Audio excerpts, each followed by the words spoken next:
Test 1, 2, 3. Testing.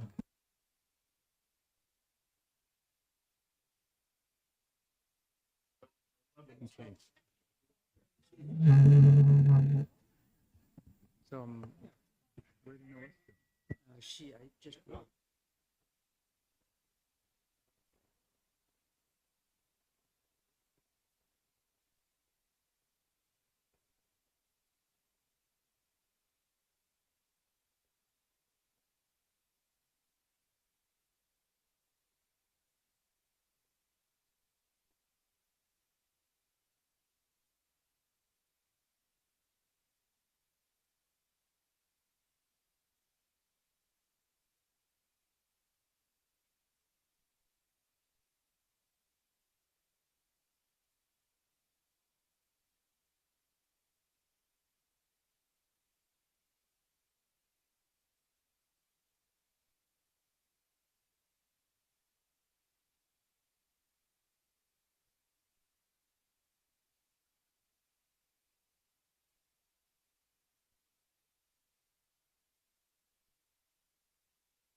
Okay, I'd like to go ahead with our sessions today. We have on the docket, we have three bills for executing today.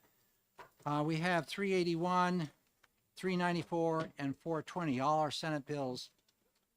So with that, a notice for the committee, I'm looking at, excluding the three bills we have today, we have 10 additional bills which we have to exec prior to unloading them here in a several weeks' time. So we may have a meeting next week. I will know more about that within the next hour or so because we have to have it put into the calendar. If we do have that, we would be doing it on Tuesday. Unfortunately, this room is used by HHS right now too, and they have Wednesdays.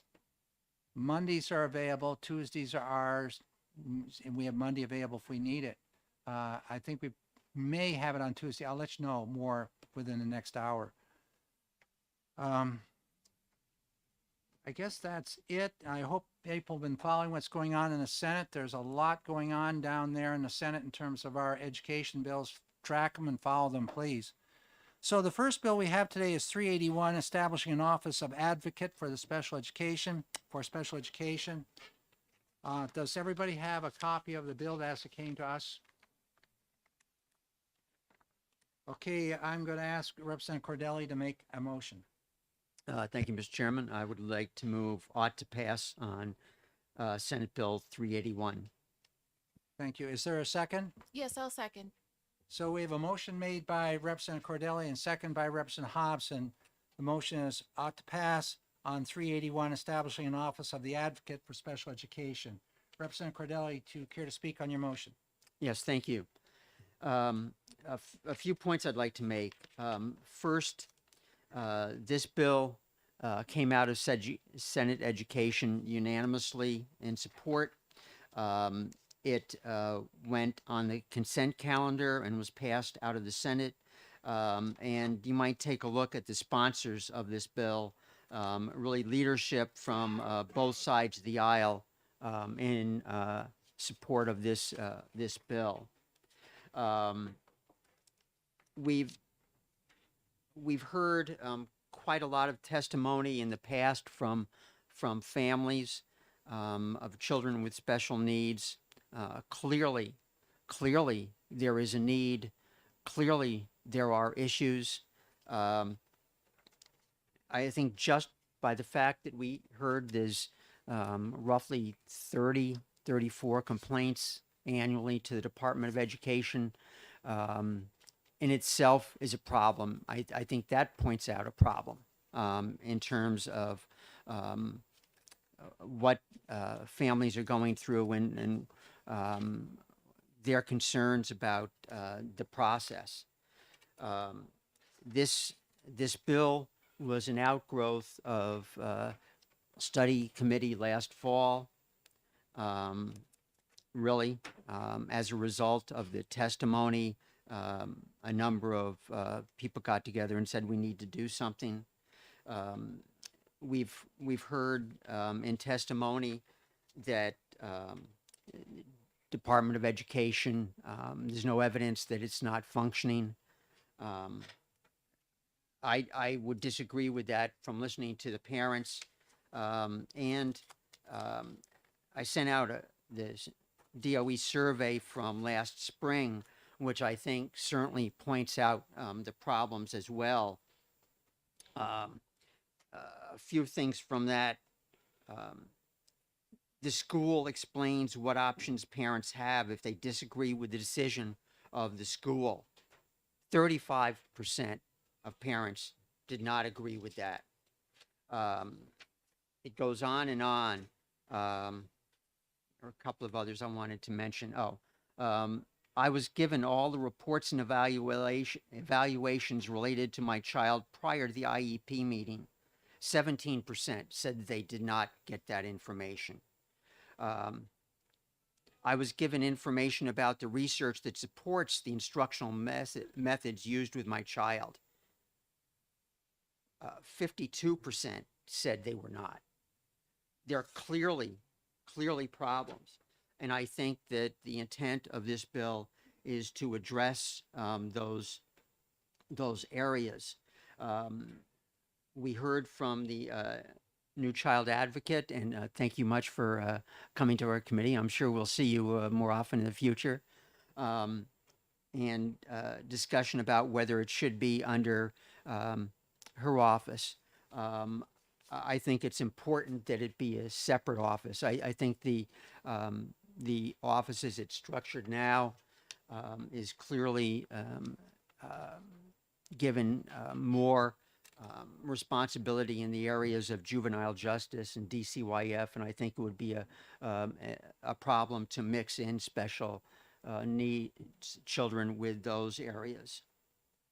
And I think that now is the time we have to do this. There was a conference I went to a couple of years ago, and former governor from Florida, Jeb Bush, said, "Be bold, be impatient." And I took that "be impatient." these kids are only young once. We have to do something for them. Look at the proficiency scores of children with special needs. Look at the survey results. We need to act. It's on us right now. And for those reasons, I ask you to support the ought to pass motion. Thank you very much. Is there any further discussion from the maker of the second? No, thank you, Mr. Chair. I think Representative Cordelli covered it quite well. Thank you. Further discussion, Representative Porter? Thank you, Mr. Chair. And I support the idea of the advocate. I think it's great. I'm wondering why it is, two things, why it is we would not want to have this advocate attached to the child advocacy office, given that the child, they already might have contact with some of these families for different reasons. It seems to be more unifying, and that is also an independent agency, not overseen by the Department of Education or any school district. So I took to heart what they had to say. And the second point that I have, or was wondering, exactly what power does this advocate have to fix a problem for a family? I wasn't clear during the hearing what they would be able to do if a family came, if they worked with a family. And I would like to have that clarified if someone can do that for me. Is there anybody who'd like to respond to Representative Porter's question on the committee? Representative Cordelli? Thank you. Ideally, I would like to see them have a little bit more teeth, but that's not in the bill that we are presented with. I think that a great part of their responsibility is information and supporting of parents with children of special needs, but also identifying where the problems exist in the process, and getting back to the legislature and others as specified in the bill. It's something that I think after the office gets up and operational, we can look at and see what additional can be done. But I'm sure that they will also be working with the department who might have more teeth. But I'm not sure how that has manifested itself in the past. That's a follow-up question. Thank you. I guess I'm also curious as to, you said when it gets started up, this is a new agency then, a new office that's going to have to start up from the beginning. How long will it take for it to become fully functional, as opposed to being attached to an office that is already fully functional and making this be an additional service that they provide? I'm just wondering what kind of time frame you think it will be before this independent office set up under this bill will be actually effective. Representative Cordelli? Thank you.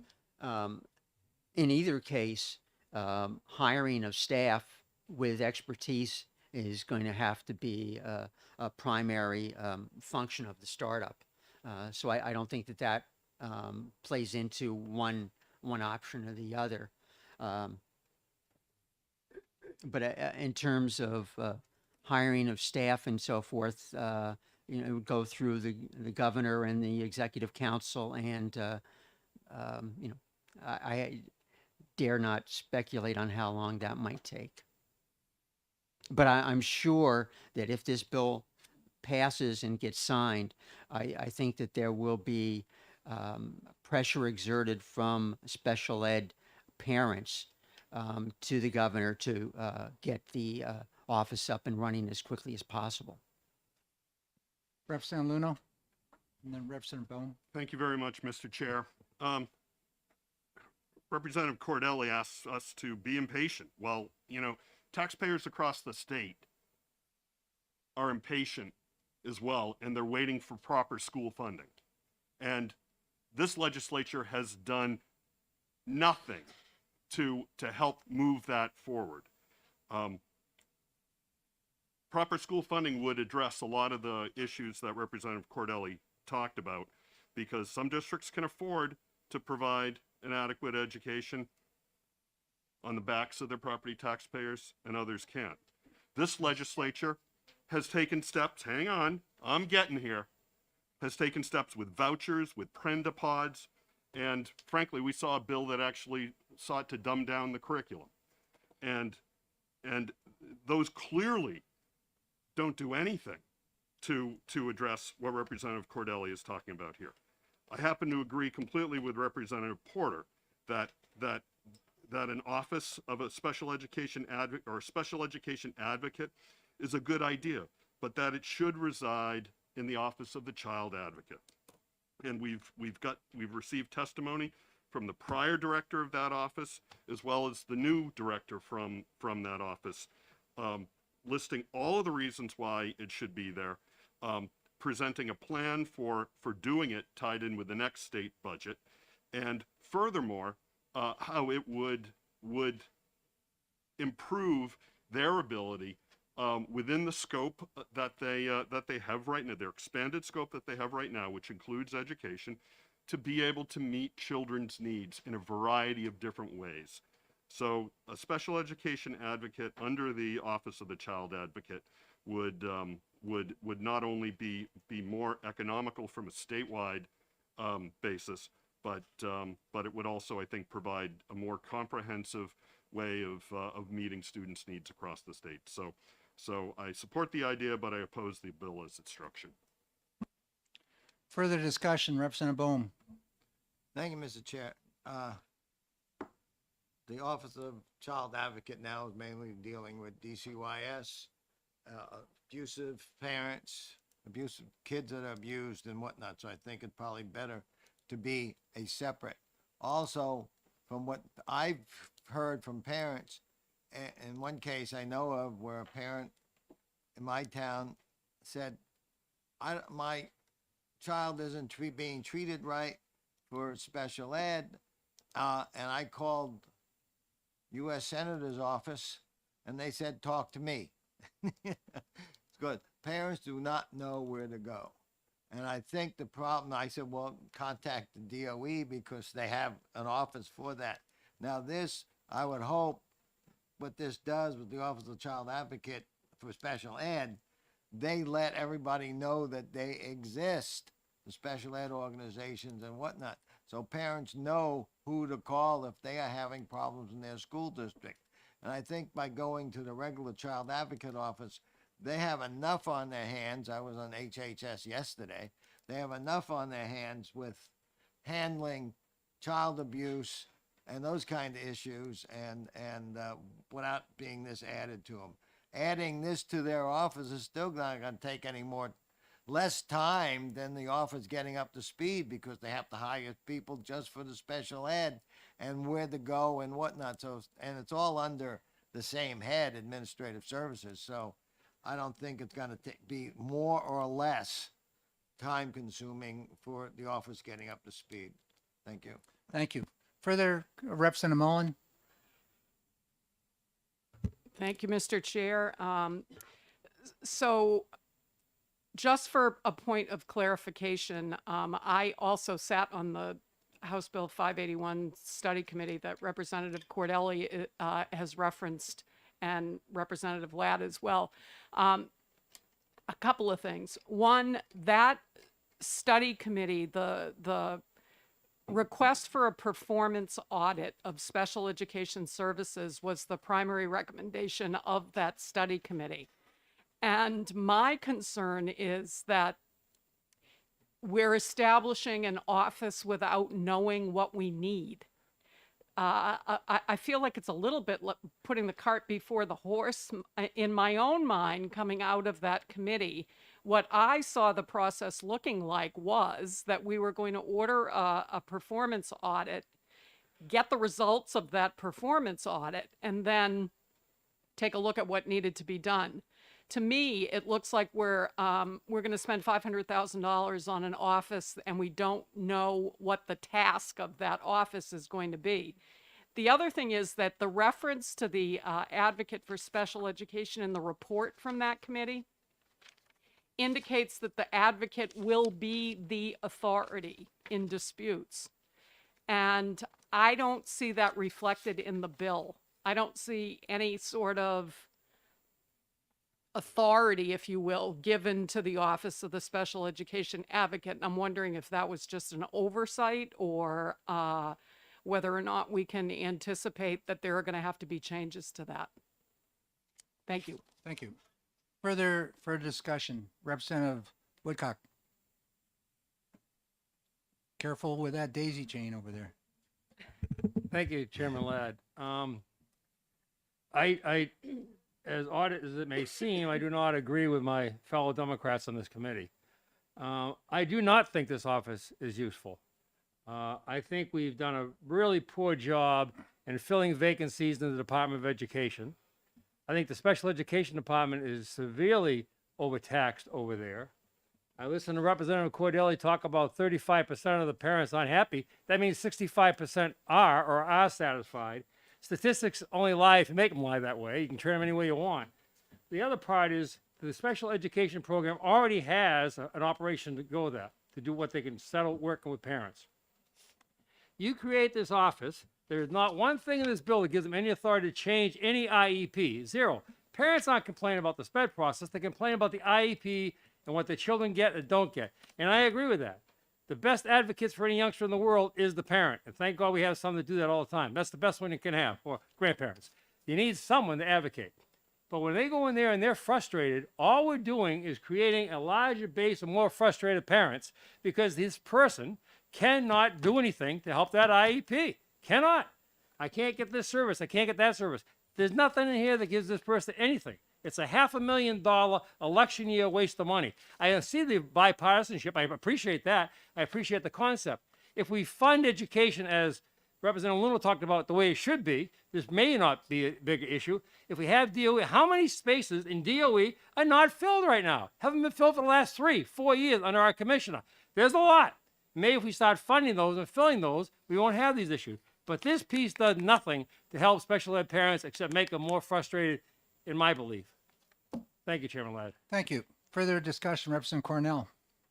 I agree with what everyone has just said, but I also want to, I'm looking at the fiscal note in the back, and it said, the Department of Education states there'll be no impact on their budget. However, the new monitoring requirements for schools could result in an indeterminable impact on local expenditures.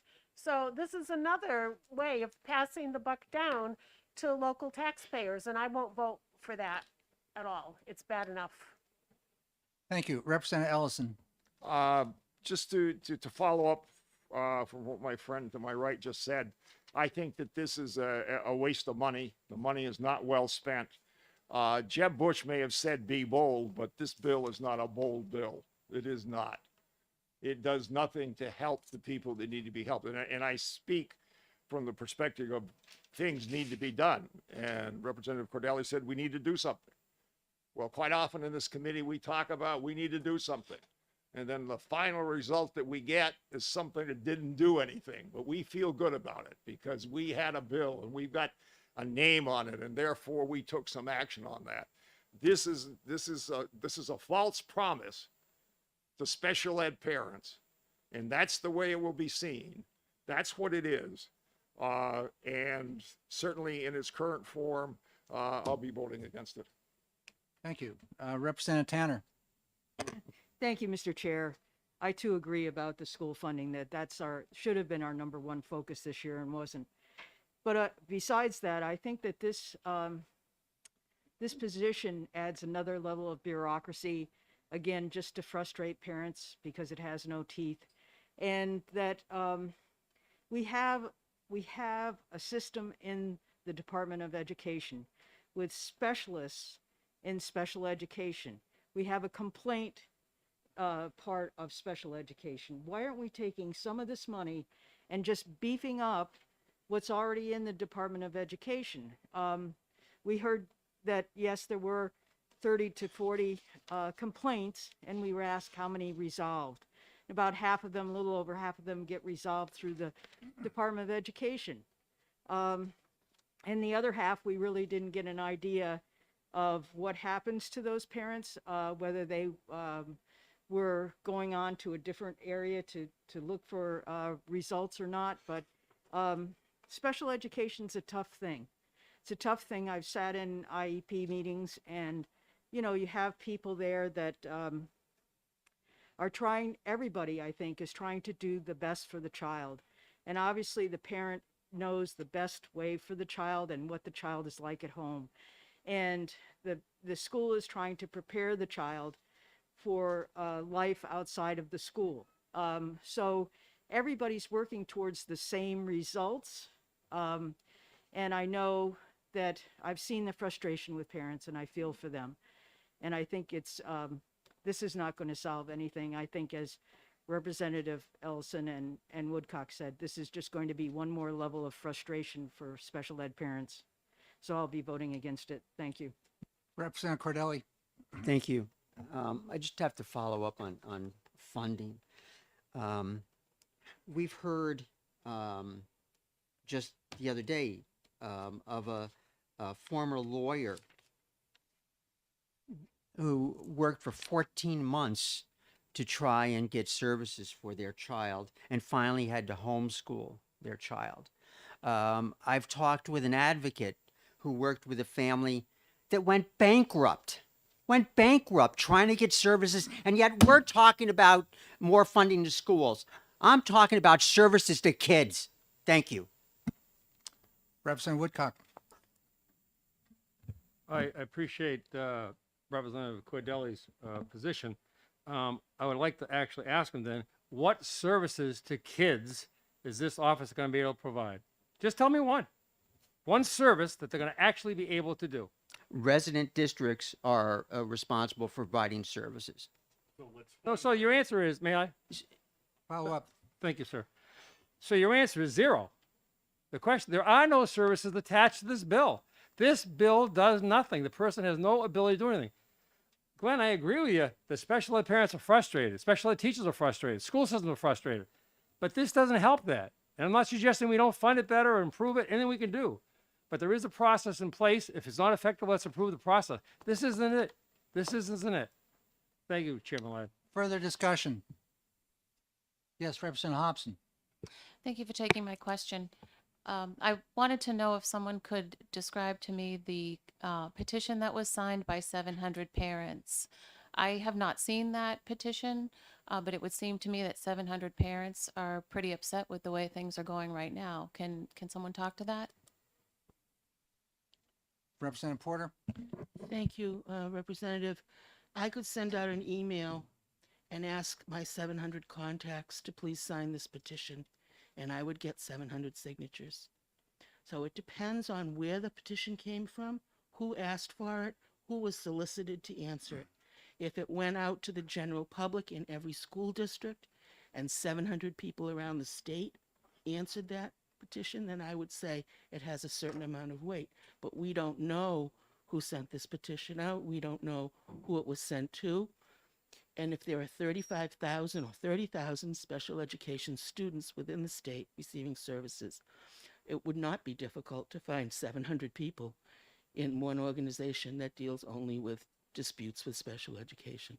So I as much as I appreciate petitions, we see them all the time. And I question the validity of the petitions. That's all. Further discussion on this bill? Representative Moffett. Thank you, Mr. Chair.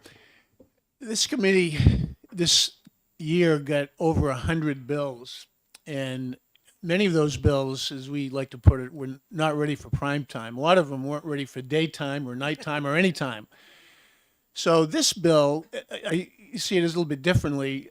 I try to, as I look at these things that come to us from the Senate, it is something that passes the Senate. I assume there's been some due diligence on the part of the senators. I noticed that it's a bipartisan bill. Senator Rosenwald is a co-sponsor. Senator Sherman is a co-sponsor. So again, my point is, as I look at these things, I think I try to give every bill full consideration, but something that the Senate has spent a lot of time on and has given to us, I want to honor their work and give it as much as much discretion as I can, and honor their work as well. That's my point. Further discussion, Representative Lekis. It seems that this advocate, the job is not to make the changes. The job seems to be to do all of the work at investigating. We've given them authority to look at the documents from the schools, all kinds of things, all the things that the parents would come to investigate. They can't do anything about it, but the DOE can. And so if they then pass off all their findings to the DOE has the authority to then follow up. That's my understanding. Representative Mullen. Thank you, Mr. Chair. So, yes, I'm going to go back to this concept of the performance audit. Right now, we have in process a performance audit of special education in the state of New Hampshire. That performance audit is, in fact, the investigation of how the system works or doesn't work in whatever way, shape, or form. I'm not sure why we're putting together a parallel process when we don't have the results back from the original performance audit. I'm sure that that performance audit will reveal areas for improvement. But what if the performance audit comes back and they say, well, you know what the big problem is? The big problem is they're completely understaffed. We've spent $500,000 on the Office of the Advocate to deal with a problem that the performance audit has said is a staffing issue. There's no benefit to special education parents to the parallel process going on. What we need to do is figure out what the problem is, the performance audit, and then address the limitations or the weak areas that are revealed in the performance audit. And that's not the authority of the advocate for special education. I look at the advocate's office as like the complaint department. It's like establishing a complaint department separate from the Department of Education. So I would ask the question, why are we undermining the Department of Education? Why are we taking the legs out from underneath them before we even know what they're doing well and where they need improvement? That's what the performance audit is for. Thank you, Mr. Chair. Thank you very much. I think we all must agree that there is an issue here that needs resolution. And that I sat on that committee with you, Representative Mullen and Representative Cordelli, and we heard some awful things from parents who have tried and tried and tried to get help. In fact, even in this committee, we've heard from a parent who had to lawyer up, and within 4 weeks, the tutor was provided, but that individual had to lawyer up, and of course, it's a real costly battle. We have kids in schools that are going to be 9 years old once in their life. We can't wait, as I see it right now, for the LBA to come through with this performance audit. Yes, we need to have it, and I welcome and I would love to see those results. We're still in the top portion of that, trying to identify the scope of the performance audit. So we could be looking at another year and a half, 2 years before that is absolutely done. So that's kind of a slow way to get down around the corner. So I'm of the opinion that we need to move on this and get something going. And I, for one, don't see the other advocacy group doing this, seeing that they aren't prepared. They themselves, in a letter to us, stated, we also lack the level of expertise that Senate Bill 381 represents in a new agency. So they have to gear up as well as, we'd have to gear up in DOE to support this endeavor. So I'm all for I don't want to kick the can down the road any further. And in response to some of the things which we have done here in terms of supporting children in a state, I think we're highly in order and out saying we're not doing anything. We have done an awful lot in terms of looking at adequacy and looking at career technical education and all the other avenues this year and made some significant gains, which I'm very proud that we've made.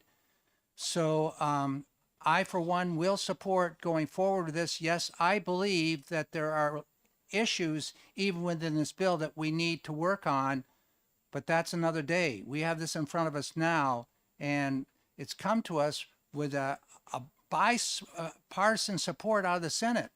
Came out unanimously out of the Senate.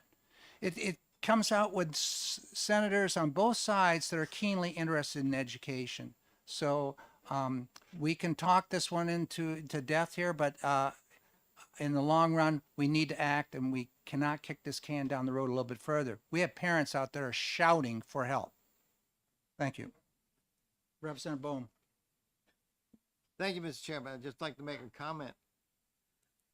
Looking at the responsibilities that this job has, it could be a step to preventing or stopping the parent from having to get a lawyer to sue. And the results of what the advocate does may help the parent sue. So it's a good position because they're outside the DOE, they're monitoring all this stuff, that you're advocating for the parent, for the child on what's needed. They're collecting all this information. So it could help the parent from not having to get a lawyer. Thank you. Thank you. Representative Luno. Thank you, Mr. Chair. So, parents are shouting for help. There's a lot of people around the state that are shouting for help. Taxpayers are shouting for help as well, and we've talked about it a lot, and a little bit on this bill. But properly funding our schools is going to go a long way to helping to address this problem. I think we've all been to a lot of school board meetings and a lot of school district meetings and a lot of budget committee meetings, where a lot of people come in and express concern about special education costs, and so it's no wonder why there's districts all across the state that are very in tune with controlling their special education costs, whether that means hiring an attorney for the district and taking an adversarial position or a very careful position when looking at a student's potential special education needs. And so that clearly puts parents in a position where they're going to be frustrated. But if we could properly fund our schools, and schools could rather than rely on attorneys to control their special education costs, but instead make the right decisions based on a student's needs, then I think we're doing the right things for the students, we're doing the right things for the parents.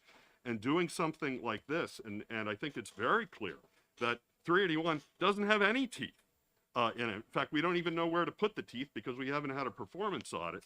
But 381 isn't going to put the special education advocate in a position where they're going to be able to change a school district's determination. And if we can put this money as well as the money that's being appropriated, or that could be appropriated, hopefully through House Bill 420, towards supporting and funding school districts, taking a little bit of relief off the local taxpayers who vote for their school boards and hire their superintendents, then I think we're doing the right thing for students and families across the state. So that's the way to do it. Thank you. Further, Representative Hobson. Oh, excuse me, wrong one. Representative Lekes. The thing that really struck me about our hearing was the fact that 34 students come to the DOE, for 34 parents, 34 cases. We have a place in the DOE that deals with all this stuff and that doesn't get used. And so I have to ask why? Why, if we have all these disgruntled parents, do they not go to the DOE? And that's a big question. And I don't know whether it's they're intimidated by the idea of the DOE and they don't want to go there. I can see that as an issue if this was in that other agency where parents who are dealing with kids with learning disabilities may be saying, why are they sending me to an organization that deals with juvenile delinquents? There's nothing wrong with my kid. They don't misbehave or anything. They just need the special ed help. And so I can see that being a reason why we wouldn't put it in the other organization. I wonder, and I don't know the answer, but I wonder if they had somebody who was not with the DOE who had the title of advocate, if they might feel more comfortable bringing their kids there than going before the DOE. I don't know. I was quite disturbed by the fact that there was only 34 going there. And I know I did talk to a parent from my town the other day. And I said, well, why didn't you go to the DOE? And she's like, well, I think I have to be ready to have a lawsuit or something to go before the DOE. And it's like, no, I don't know. And I don't know if just having that friendly title of advocate would make parents feel more comfortable. I don't know what the answer to that is, but I do ask that question. Thank you. Further discussion, Representative Tanner, and then Um, Representative Porter. Thank you, and thank you, Representative Lakes, because that's my question also, is why are we not doing something with the Department of Education instead of creating a whole new bureaucracy under this Office of Advocacy? They have lawyers now at the DOE. Certainly, with additional funds, they could hire another lawyer just specifically for special education. They have a complaint department. Maybe that isn't advertised as well. Maybe that's something the performance audit would show. It certainly would be more efficient to do it under the Department of Education instead of a separate advocacy group. And that's why, I can't support this bill right now. I think if we had a study committee, we're not kicking the can down the wrong road. We're trying to make sure that it's the right road. And I think sometimes jumping on something like this, being impulsive about it, has unintended consequences and also a financial burden. So thank you for bringing that up. Thank you. Representative Nelson. Thank you, Mr. Chairman. As a special ed teacher and a special ed administrator for 25, 30 years, I would be more concerned if all of a sudden somebody walked in as the independent Office of Special Ed. I'm just telling you from my spot, I would be a little nervous. So I think this is really a good idea to go with. Thank you. Representative Porter. Thank you, Mr. Chair. I saw recently an annotated version of this bill that came from, I believe, Ms. Dunham, who works for PIC. And her concern was the use of the term advocate and how that would be interpreted by families as someone who would be able to be present for them at hearings and things like that. And that she suggested a different term be used. And I'm wondering if we set up this, we all want to help these parents, and I'm just concerned that this is going to set up a system that sounds like it's going to help you and ends up having no teeth and really not helping much with your particular child. It just worries me, that's all. I would like to see us do something that actually would work, and perhaps getting the Department of Education's special ed complaint department advertised and up to speed so people understand what's going on with it would be more helpful. And Representative Nelson, you might be right, saying an independent person is coming in to investigate might have more teeth for the special ed department. I don't know about that. It would sound more like they have no authority to me, but that might be just my interpretation. So it's not that we don't want help for these parents that have got concerns, but we want to do it in a way that's actually going to help them. And I'm not sure that this really will. Thank you. Further discussion on this bill? Not seeing any. Madam Clerk, would you please call the roll? Pardon me? No, we're going to move forward right now. Madam Clerk? Thank you. We're voting on Senate Bill 381-FN-A. This is establishing an office of the Advocate for Special Education. Representative Cordelli, Yes. Representative Litchfield is yes. Representative Bohm, Representative Lakis, No. Representative Moffett, Yes. Representative Hobson, Yes. Representative Ford, Yes. Representative Sodi, Yes. Representative Nelson, Yes. Representative Luno, No. Representative Cornell, No. Representative Tanner, No. Representative Ellison, No. Representative Mullen, No. Representative Woodcock, Absolutely not. Representative Porter, No. Representative Hall, No. and Representative Sullivan. No. Chairman Ladd. Yes. So the motion fails 10 to 9. That seems off, doesn't it? Hold on. Mr. Chair,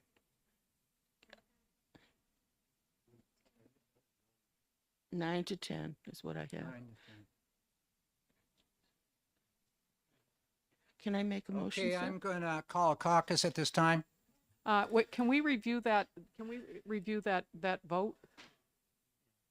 I believe it was 10 no, 9 yes. Yes, I said it backwards. I have it Yes, correct. that's I'm correct. sorry about that. So we're going to have a caucus at this point in Can we have time. the result of the vote, please, Chairman Ladd? She just announced it. So 10, the vote failed? 9 to 10. The vote failed. Yeah. Thank you. So, Mr. Chair, could I make a motion of interim study? no, we're going to have a caucus at this point in time for about 10 minutes. Then we'll come back and make motions. Thank you. We'll be in 201. Yeah. You and I caucus for a second. Glenn? Yep. What did I say that was incorrect? I said the motion failed 10 to 9.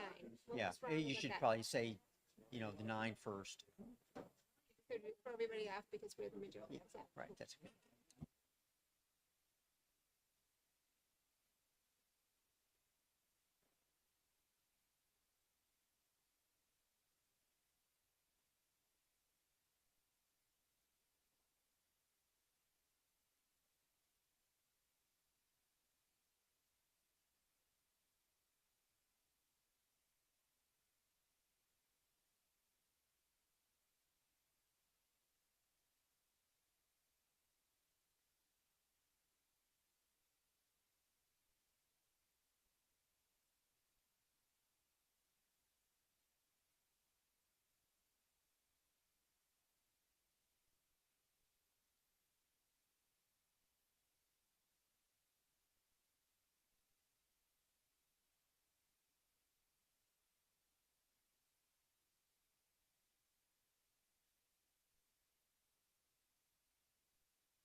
Convene this session right here, the executive session, and I'm going to ask Representative Lakis for a motion. I move reconsideration. Representative Sodi? Second. Thank you. So we have a motion on the table to reconsider our last action, and it's been made by Representative Lekis and second by Representative Sadi. Go ahead, Representative Luno. Thank you very much, Mr. Chair. I was wondering, given the discussion, deliberation we had this morning, where I think a number of very strong points and there were a number of questions brought up, if we might be able to recall Director Sanchez to talk a little bit about. We do have a motion for reconsideration on the table, so we need to, before we're going to have any further discussion, we're going to have an action on the reconsideration. Okay. Mr. Chair, Yes. a point of question. Does the second also have to be on the prevailing side for reconsideration? No. No, in the committee hearings, you can actually, you don't have to be on the prevailing side one way or other. You can ask for reconsideration on a vote for a number of reasons. There's emergency purposes and all that. I've been through this before, and this motion's been made properly. Okay, Madam Clerk, would you call the roll, please, for reconsideration?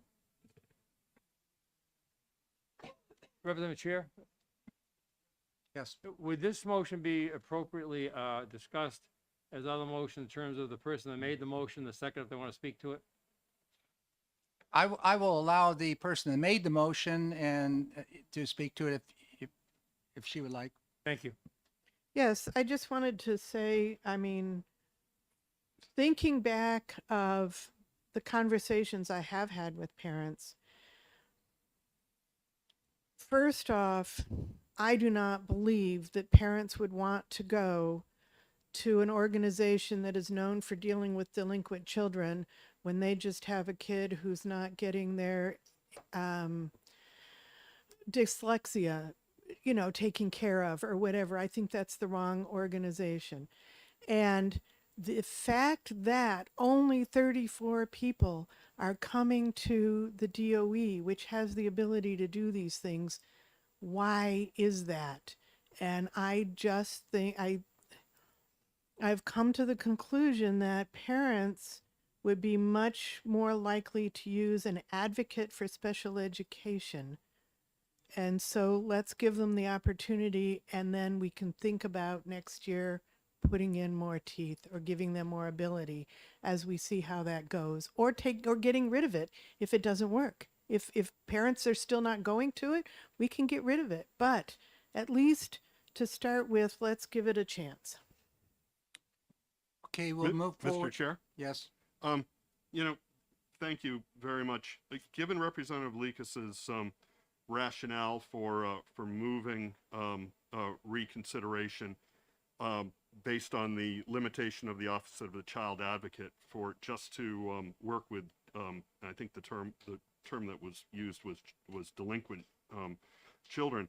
I believe their role is much more extensive than that, and I think it would be helpful to this committee to hear from Director Sanchez, in terms of addressing what their actual I'm role not is. going there with that right now. We're in the middle of reconsideration. We're going to call the roll right now, and Madam Clerk, would you move forward?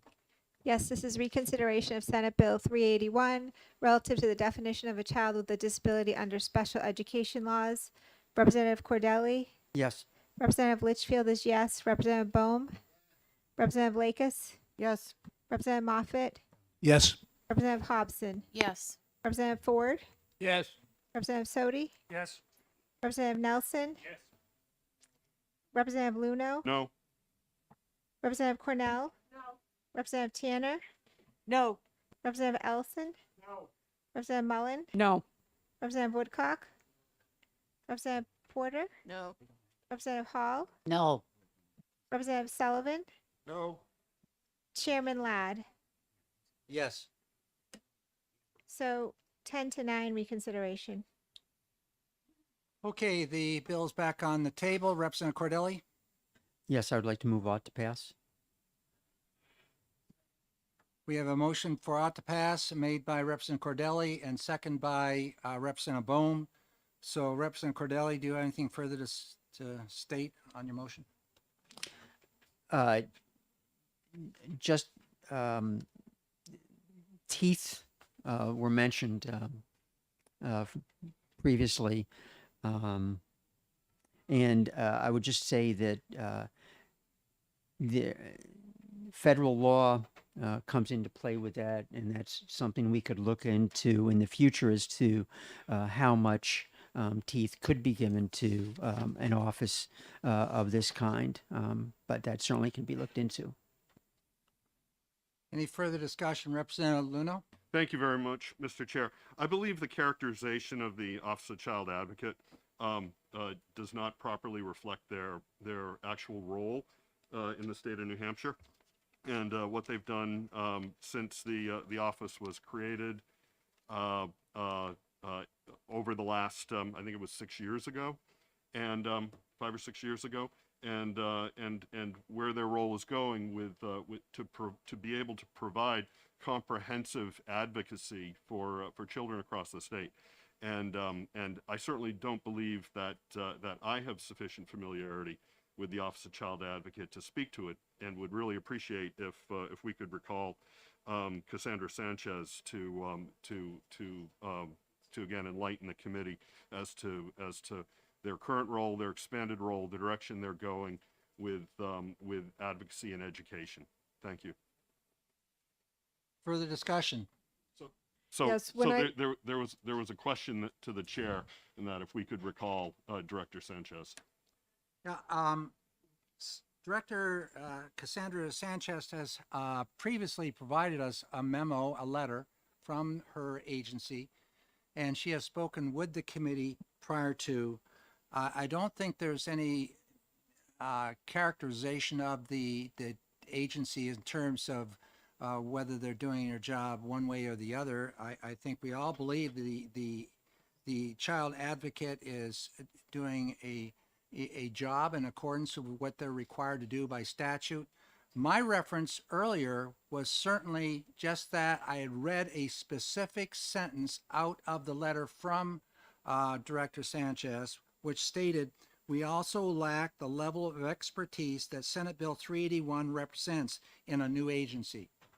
That's what I spoke to. Now, I don't think anybody's trying to say that the agency's not performing or what. I don't think we have that expertise to make any kind of a statement like that, seeing we're not involved with it. Director Sanchez is welcome to come up. I don't want another presentation. If there's a specific question for her, then that question can be asked. We've done that before. I would love to ask a question to Director Sanchez. If Director Sanchez is willing to come forward,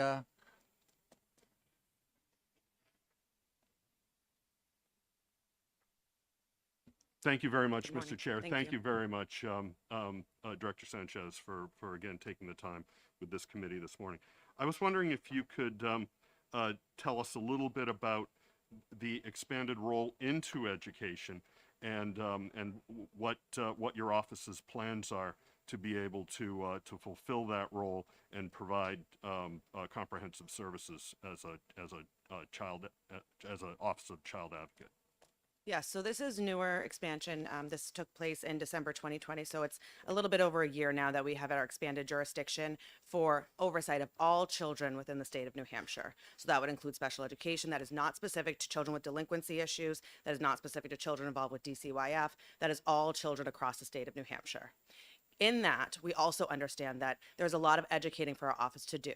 A lot do not know what we do right now, and they do not know what we are trying to do. So one of the main steps that we're looking to take is to schedule meetings with superintendents across the state to educate them about our new ability to help all areas of a child, to educate them on the facts that we do have access to child records if needed, to educate them on the work that we do with families to help support them in the process, whether it be special education, whether it be general education. We work with all children across New Hampshire, and there's a lot of educating to be done across the state about our new jurisdiction.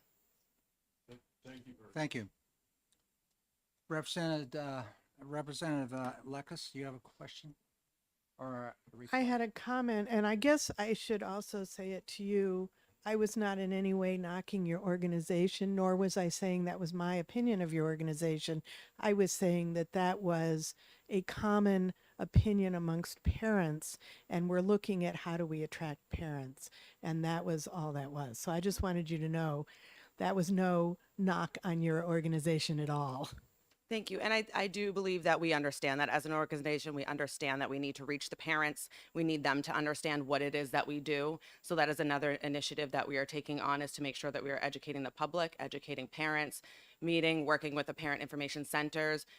Part of educating the superintendents are for them to guide families to our office when they are struggling and having issues. But again, we understand there's a lot of educating to do, and that is where our focus is right now. Representative Hobson. Oh, Sorry. Not trying to micromanage you, Mr. Chair. Thank you for taking my question. One of the things that I'm thinking about is mission creep between maybe an advocate versus some of your other agencies. How can you assure that child and family privacy will not leak into other areas that you control? So we have very strong confidentiality laws that we follow within our office. And we've been able to advocate for children in other settings, including within the DCYF system and in residential settings, without the breach of confidentiality. We work very closely with our statute, and we do feel that we have the ability to maintain confidentiality. I might add, if you were to look at statute 21 dash B:2, Office of the Child Advocate established, you will see that they have responsibility to make sure that the right to adequate and appropriate health care and education in accordance with state and federal law. So the agency has to act in accordance with all laws of the state and the feds too. And that's within their responsibility. Yes, Representative Woodcock. Thank you, Mr. Chair. Since there's not the passed motion on the floor, I'd like to speak to that. As we review page 2 of the bill. Are you going to be addressing No, something? I'm sorry. Okay. I apologize. I'm sorry. I thought we Let's went back. make sure that we got our technical Oh, let me support try this here. again. I didn't say welcome yesterday, but welcome today. Thank you. Thank you. Are there any further questions of the director? Thank you very much. Thank you all. Go ahead, Representative Woodcock. Thank you, Chairman Ladd. I apologize to that young lady. I didn't know she was still on the floor. So the bill on the floor right now for discussion, after some of the disgruntled people weren't happy, that I'm looking at the bill and it says discretion to ensure all documents, inquire, investigate, review all documents, discretion to review all documents, track metrics and types of agreements, measure, track, implement documents, make sure all copies are relevant, documents, create a new form, documents. And he get all done, so what does he do? He prepares a report for the governor. There is still nothing here for service to students or parents. No matter if they're gruntled or disgruntled, there's nothing in here that says that they can help service. He's just creating forms and hearing information. And the part that's most offensive and most unenforceable is when we look at section C on page 2, and I'd like you all to go to that. And I'm sure you all have the bills in front of you because you've been studying this very hard. You don't have that, Representative Vaughn? I have a copy if you have one. If you need it. You got it okay? Okay. Anyhow, it says, and the goals and objectives are being met and the appropriate. How is this person going to take an IEP and determine that the goals and objectives are being met? They have annual evaluation of goals and objectives. They meet with parents for goals and objectives. They have 3-year evaluations of goals and objectives. This person can't do anything except write reports for the governor. I'm done, Representative Ladd. Thank you. Thank I feel you. disgruntled. Any further discussion? Madam Clerk, would you please call the roll? This is auto pass Senate Bill 381 FNA, establishing an Office of the Advocate for Special Education. Representative Cordelli. Yes. Representative Litchfield is yes. Representative Bohm. Representative Lakis. Yes. Representative Moffett. Yes. Representative Hobson. Yes. Ford, Yes. Representative Sodi, Yes. Representative Nelson, Yes. Representative Luno, No. Representative Cornell, No. Representative Tanner, No. Representative Ellison, No. Representative Mullen, No. Representative Woodcock, No. Representative Porter, No. Representative Hall, No. Representative Sullivan, No. and Chairman Ladd. Yes. Okay, 10-9.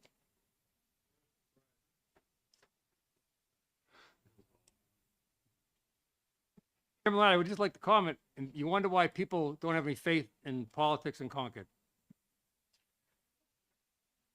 Okay, we'll have no more comments like that, please. Let's stay I on think it is task. necessary. Hey, Absolutely.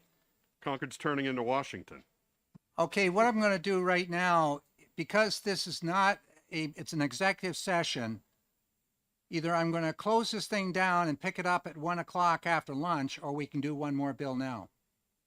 But I want everybody staying focused on task, please, so we can move forward and discuss the bills in front of us, and then keep the comments after we've done the action to yourselves, please.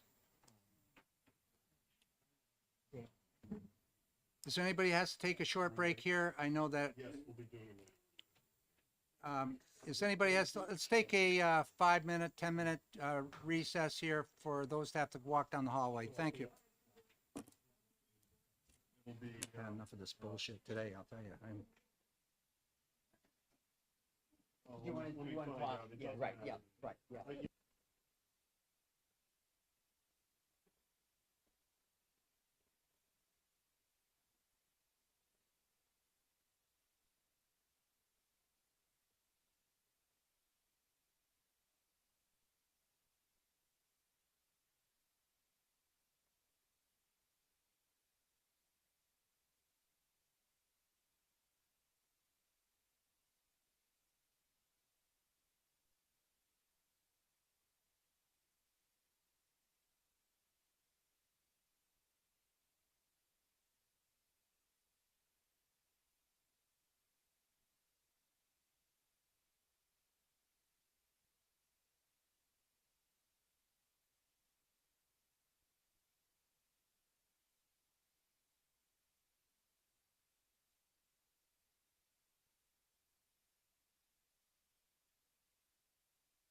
Okay, folks, we need to get moving here.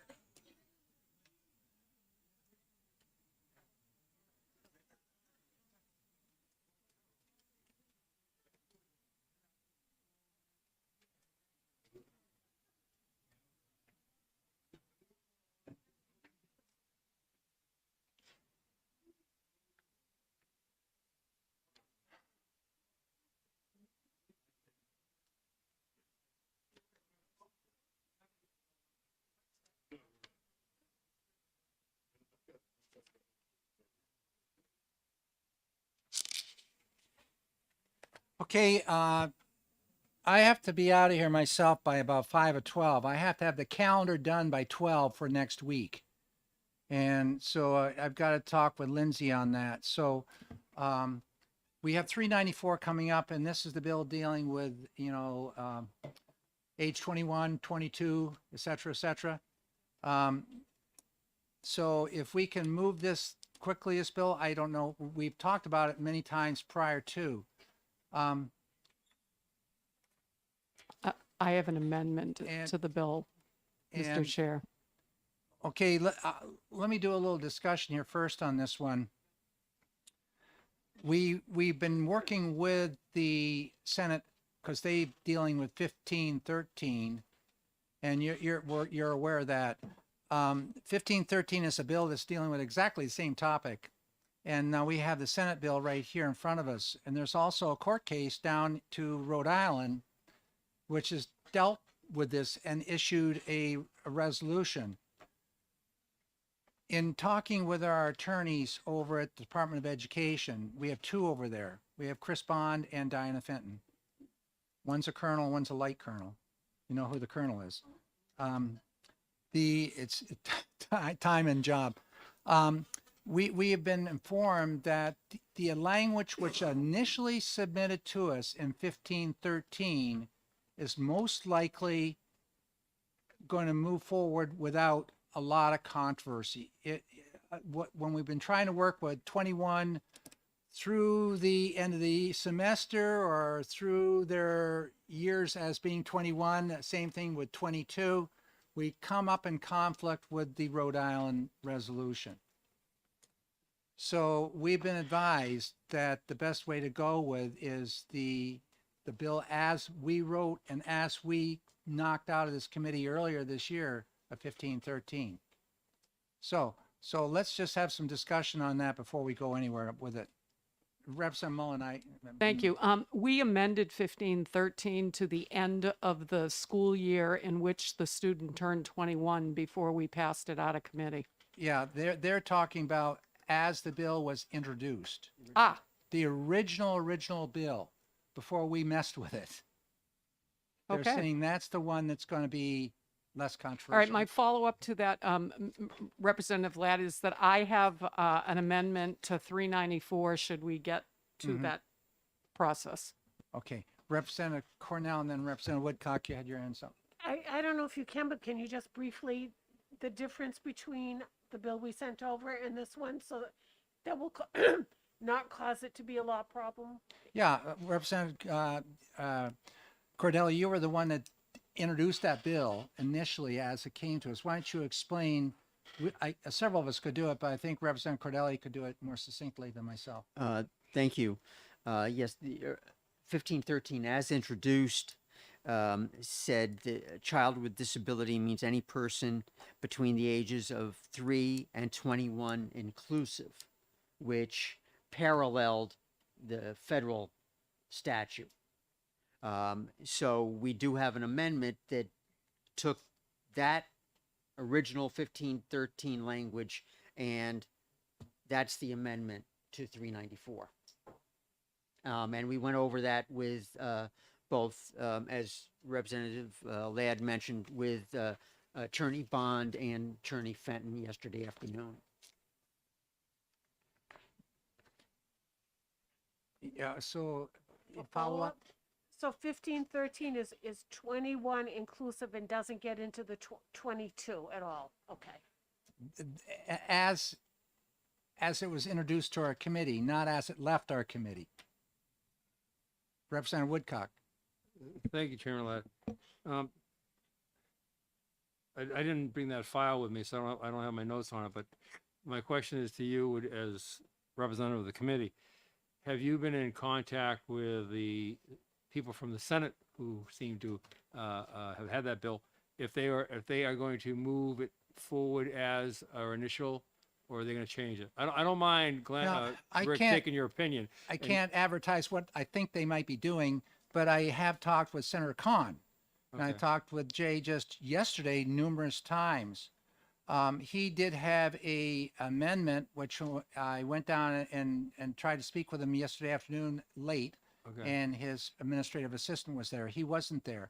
His amendment would establish a commission to look at this. And the commission would have a litany of responsibilities that commission would have.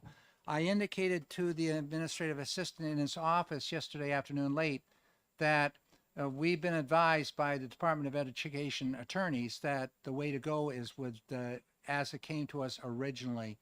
I have not had any feedback back from Jay since then. May I follow up? Yes. Thank you, sir. Is it possible to get, I know you have to break shortly. Is it possible to get a copy of the original bill and then vote on it after lunch so we have a chance to reread it? I think that's a good idea, that maybe what we ought to do right now is, because I have a copy of the one you have, Representative Mullen. The original. And don't I have Representative Khan's suggestions. It's not in, No, I don't mean that, Rick. I mean, Okay. if we're gonna go back to the House bill yeah. and we're gonna negate I think we're gonna negate taking action on this, then is it possible if we can get an original copy of that bill that would actually Yes, there? and what you can also, you you can got that have one? this amendment right here, okay, which is that bill. Okay. So if we but can get a Rick, copy of that. and you can talk do about it both. at lunch? Rick, I think it would be helpful to sort of lay out what it sounds like your plan is to offer an amendment to 394 that has 394 read exactly the same way as House Bill 1513 as introduced, which is this That's amendment. exactly- Then I missed. So then it's I- not we're Exactly. taking, it's not that we're Okay, not I taking misunderstood. action I on it. thought you were gonna defer it to the Senate. Thank you. My apologies. I yeah, misunderstood. so- Right, but also that, Rick, do you want to talk about what that kicks off as far as the scenic road through the legislature? Well, you see, if we revert back to this, then that's going to definitely go over to the, it's going to go to the Senate we're going to end up in a committee of conference. Well, it first goes to finance. Yes, that's why it's an early bill. And looking at this particular bill, I don't see much of an issue there either. It's going to end up, the end of the road is going to be a committee of conference, and we're just going to have to meet and decide which way we're going. And I would assume that we're going to try to avoid the route of all the litigation. Representative Mullen. So with regards, thank you, Mr. Chair, for taking my question. With regards to the amendment that seeks to establish the commission, is that DOA, or are we looking to act on two amendments to 394 today? That would be a discussion for us. You can always add an amendment to, you can, Right, it doesn't replace, it's a new section. yeah. So if that amendment were to be passed, my gut feeling, I'll tell you what my gut says right now. We've mentioned before, and you can talk to the people over in Office of Legislative Services or folks upstairs on the fourth floor. The word's been put out that a commission isn't going to go very far this year in terms of passage. Although we've seen several committees come over from the Senate side proposals. So my bet, my money would be on that. It could be added in, but it would probably be taken out somewhere along the way. It's okay, I'm just looking finance. to Yeah. execute my responsibilities, Mr. Chair. If you like, what we could do is just not take any action on this one right now. Come back after lunch. You could have a chance to talk with some folks. You could talk with Senator Khan, and et cetera, and check with this office and see if they're good with the way 1513 initially came. I think that's probably the route we should take. Take action after lunch on this bill and discuss it then. Yeah. We'll wait till. Okay, When do you want, I know you need to break now. Where do you want us to come back? at 1 o'clock, you can go home, take care of the dog. That's what I gotta do. Yeah, yeah. Okay, anything else? So we'll break and come back at 1 o'clock. Okay, I gotta go take, no, we gotta talk.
Okay, I think we're ready to go ahead. I'll convey to Representative Luna what we all agreed upon, that anybody arrives late buys lunch for the committee at the next.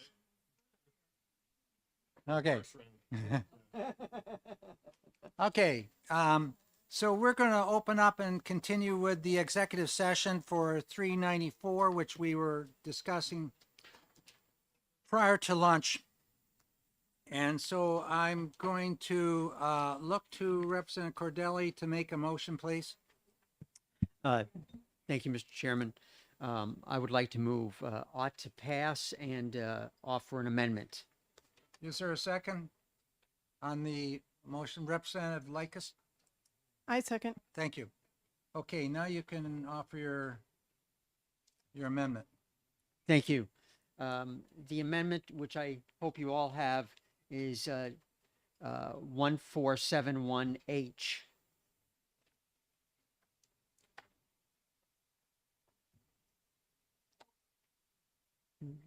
Do you want me to go into it? Well, is everybody still shuffling paperwork? It's the Mr. same Chair? as 1513. Mr. Chair, while we're shuffling, are we going to be meeting next Tuesday? Yes, we are, Thank you. starting at 10 o'clock. We will have 5 bills. And then 5 on the following meeting, on the 26th. Yeah. Though that should wrap them all up.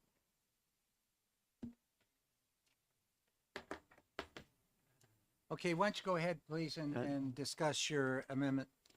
Thank you. As we discussed briefly before lunch,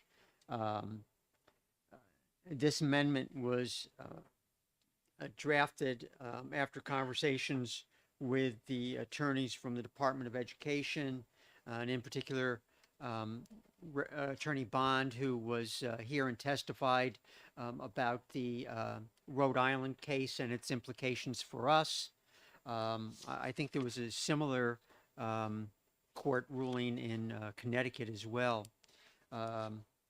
So what we did was go back to the original HB 1513 as submitted, which included the language that child with disability means any person between the ages of 3 and 21 inclusive, which mirrors the federal language in 20 U.S. Code 1412.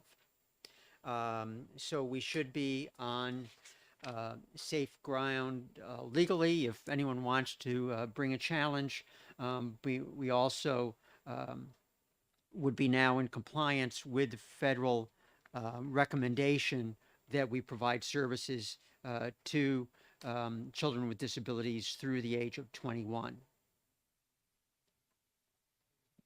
Further discussion from the second? Basically, unfortunately, we've got to do this. I like leaving it to the towns to decide, but looks like we're going to be facing lawsuits if we don't. Representative Porter? So just to be clear, the issue that we had been concerned about was young people being dropped from programs mid-year. And this, it doesn't solve that problem, but it makes us in compliance. Is that where we are? That we understand that takes us closer to compliance. I don't want to say that we're all the way there, but we've gotten that from both of the attorneys at the Department of Education. I'd like to also take this moment, though, we have another amendment in front of us while we're in discussion mode here. And there's some rationale for that amendment as well. Mm-hmm. And Representative Mullen, would you like to explain that at all? Or Sure. Yeah, Okay, go I ahead. would be happy to. For your viewing pleasure, I have Amendment 1488H to Senate Bill 394. And this amendment establishes a special education eligibility commission. The membership of the commission is outlined on the first page, and I don't think that you'll be surprised by the personnel that's included. the House, the Senate, the Department of Education, School Boards Association, Special Ed Administrators, School Administrators Association, and on. The purpose of this study is to look, if we can, at the implications of changing the eligibility ages to 21 inclusive. So there, of course, is the definition itself and who that opens up services to that currently are not eligible for services. On page 2, we look at defining the end of the school year. That was one of the questions that came out of our hearing. Different districts looking at the school year as ending at different times. We're looking at the additional costs of extending programs both for residential students and for students who are non-residential but may in fact still be in high school after the age of 18 and prior to either 21 inclusive or getting a high school diploma.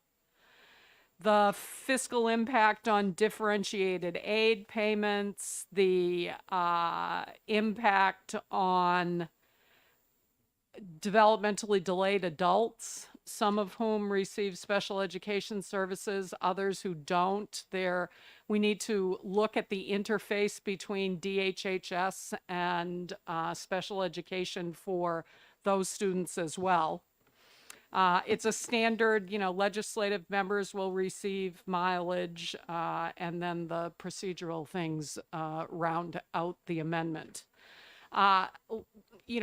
Much like the performance audit that we were talking about this morning, changing the definition to 21 inclusive prior to the study looks like it's the only option because we need to change the age to be in compliance with federal law. But in the meantime, that does not remove from the equation the fact that we need answers to that boatload of questions that we generated amongst ourselves and through listening to various stakeholders when we heard this bill last week. I'm happy to take any questions that anybody might have. Okay, for all those out there, this commission, and I've had some discussions with the original maker of the of the commission, and there are issues. New Hampshire for a long time has been pretty insulated from what's going on here with this issue of 21, 22, 21 inclusive. And adult education is part of the equation here. You could have a student that's non-special ed that's age 21 and wants to finish out their high school graduation diploma. And that can be now done through adult education, but that's done through tuition money provided by the student because they're done the 21 bit. They're there. They hit that red light, you're out. So it opens up the door possibly for a suit. You're providing it for this student, but you're not providing it for this student. I'm not special ed, so I don't get the same type of privilege, that type of thing. And so I think that's somewhat trying to be addressed through a commission study. The commission study also has some wide-ranging conditions which we're chasing in special education, which has nothing to do with age 21. It deals with catastrophic aid if you read it carefully. And the issue that as an administrator in another state, we had what we call forward funding. We knew what our funding was going to be, and we received that money in the year that our expenses existed. Our costing, our revenue comes in based upon what we had last year. So the catastrophic aid kid hits you and you don't have any revenue, especially as a small district, you have no wherewithal. You don't have a till you can go knock on, take that money out. And of course, we've tried to address that through, working together as districts. I don't think anybody's taken advantage of that yet. But that's item H, on where it says determining how state special education cost sharing under the RSA. on special education state aid can be accelerated into the school year in which expenses are incurred. So you're trying to get the monies for that CAT aid child. And so this is a far-reaching study commission. That's what I'm trying to say. It goes well beyond the issue of 21. And of course, my response to the maker of this saying there's a little bit of non-germaneness in this. However, I know where it's going, and I know that the intent is good intent. So this commission report is also available to 1513 as well, and also available if it ever got our bill, if it makes it out through the House and out to finance. So that's just my take on it right now. Yes, Representative Woodcock. Just a clarification, because I want to be sure on two things. One, on not the amendment, the prior amendment, Representative Cordelli's amendment, does not address the end of year piece. That's correct? Okay. This is the other part, if you will, I'll explain your writing of this LAR. On line 2 and line 14, where it's bolded, when it says, and perhaps Representative Moffett, who's our writer over there, 3 and 21, comma, inclusive, comma, but yet on line 14, it just says, and 21 inclusive. When the inclusive is bracketed between the two commas, does that change the meaning versus after?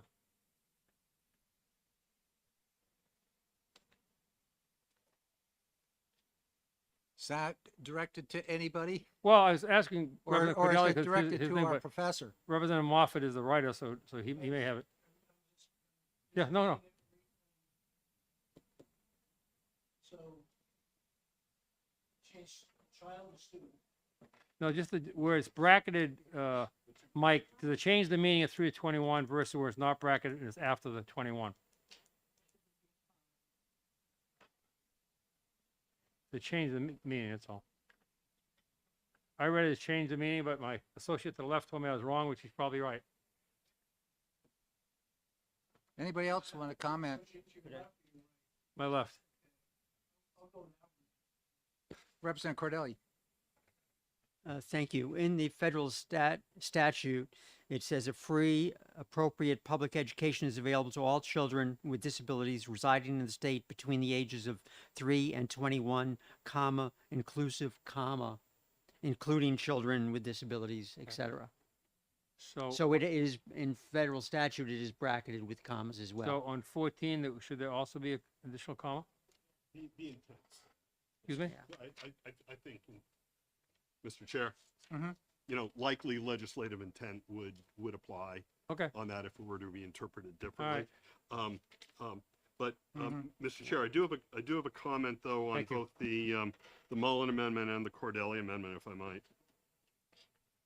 All right? Yeah. So I agree with you that I think the Mullen Amendment is very important. I don't think it comes close to the question of whether it's germane or non-germane, because I think it is squarely rooted on definition of a child, regarding definition of a child with a disability under special education laws, which is the title of the bill, and the study section I think is also very important in considering a child with a disability, and New Hampshire's trove of special education laws, which are not the same as Rhode Island's laws.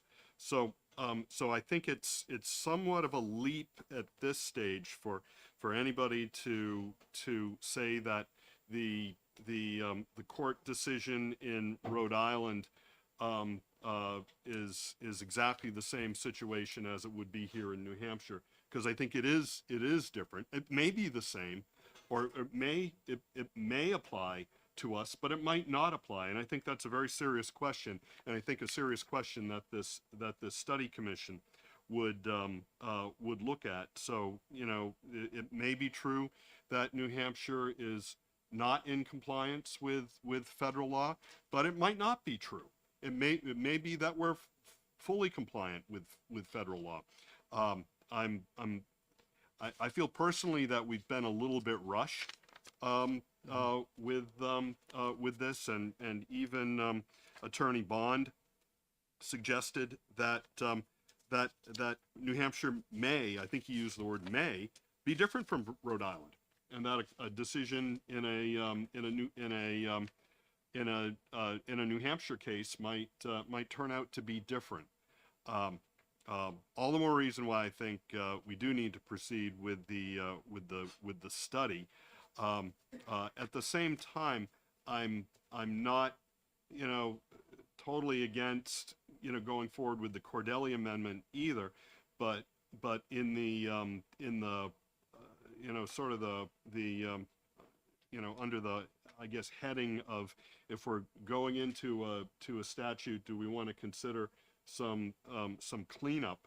I'm a little concerned about lines 13 through 17 in Cordelli, where it could be read, and I think it can be, I think it is read, child with a disability shall include a person between the ages of 18 and 21 inclusive, who was identified as a child with a disability but did not have an individualized education program, so was identified but did not have an IEP in his or her last educational institution.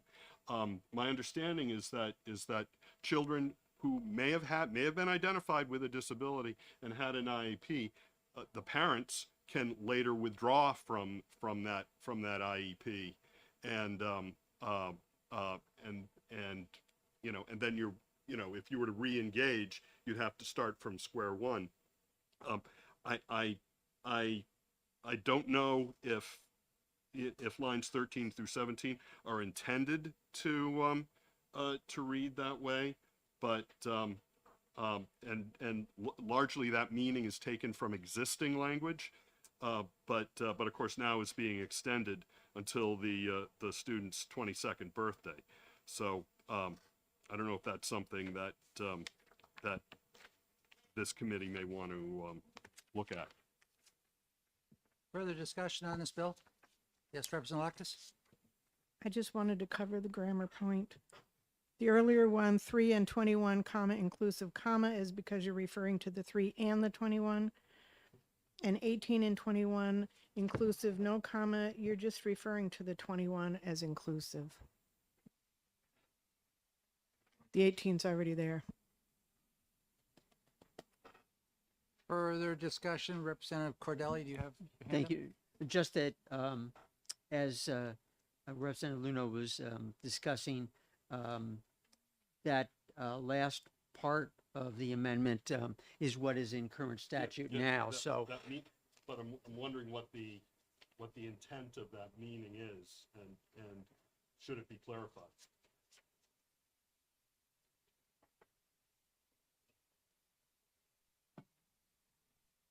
While you're looking that up, I like to look in the page 2 of the commission amendment at item D. If the Medicaid to Schools program eligibility extends to students beyond age 21, would that mean also 21 inclusive? Medicaid eligibility? Would you ask that question again? Well, I'm just looking at number. Age 21 would be 22. Yes, So it would be inclusive. so it would be inclusive. So Medicaid would continue for that particular student.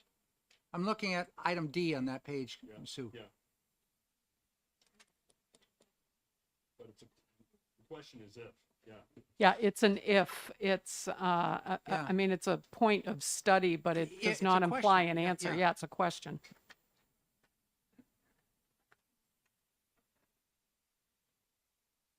Do we know that if Medicaid would extend based upon the way we're writing in the Cordelli bill?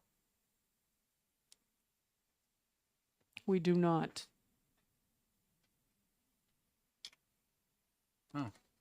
Rick, the woman that testified, I forget who it was on the hearing, when we asked specifically about Medicaid on 21 to 22, she said if you change the law, then it would apply through 22. But if we didn't, it wouldn't. That's my recollection. Yep. Yeah, the lady who's from the back row. Yeah. Yep. That was, thank you. Representative Nelson. Thank you. On page 2, line 10, I'm just wondering if there's a problem here. I doubt it, but, and it says, a year in which the student reaches 21 beyond the student's 21st year of age. Could that go to 23, 24 if it just says beyond the 21st year of age? I mean, could that be beyond the, could a person be 25 and still get it? I know it's conflict. I just,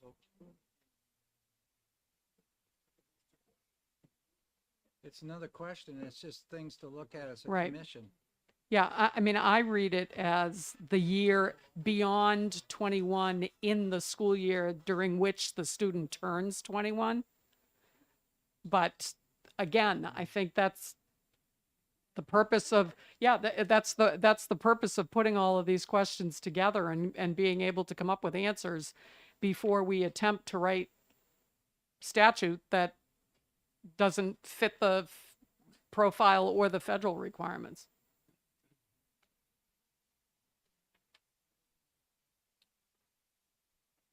Further discussion from any? Further discussion? Yeah. Thanks, Rick. Could, so if this committee, passes it and it's passed on the floor of the House, it's, it's an early bill, so it would likely be going to finance. Would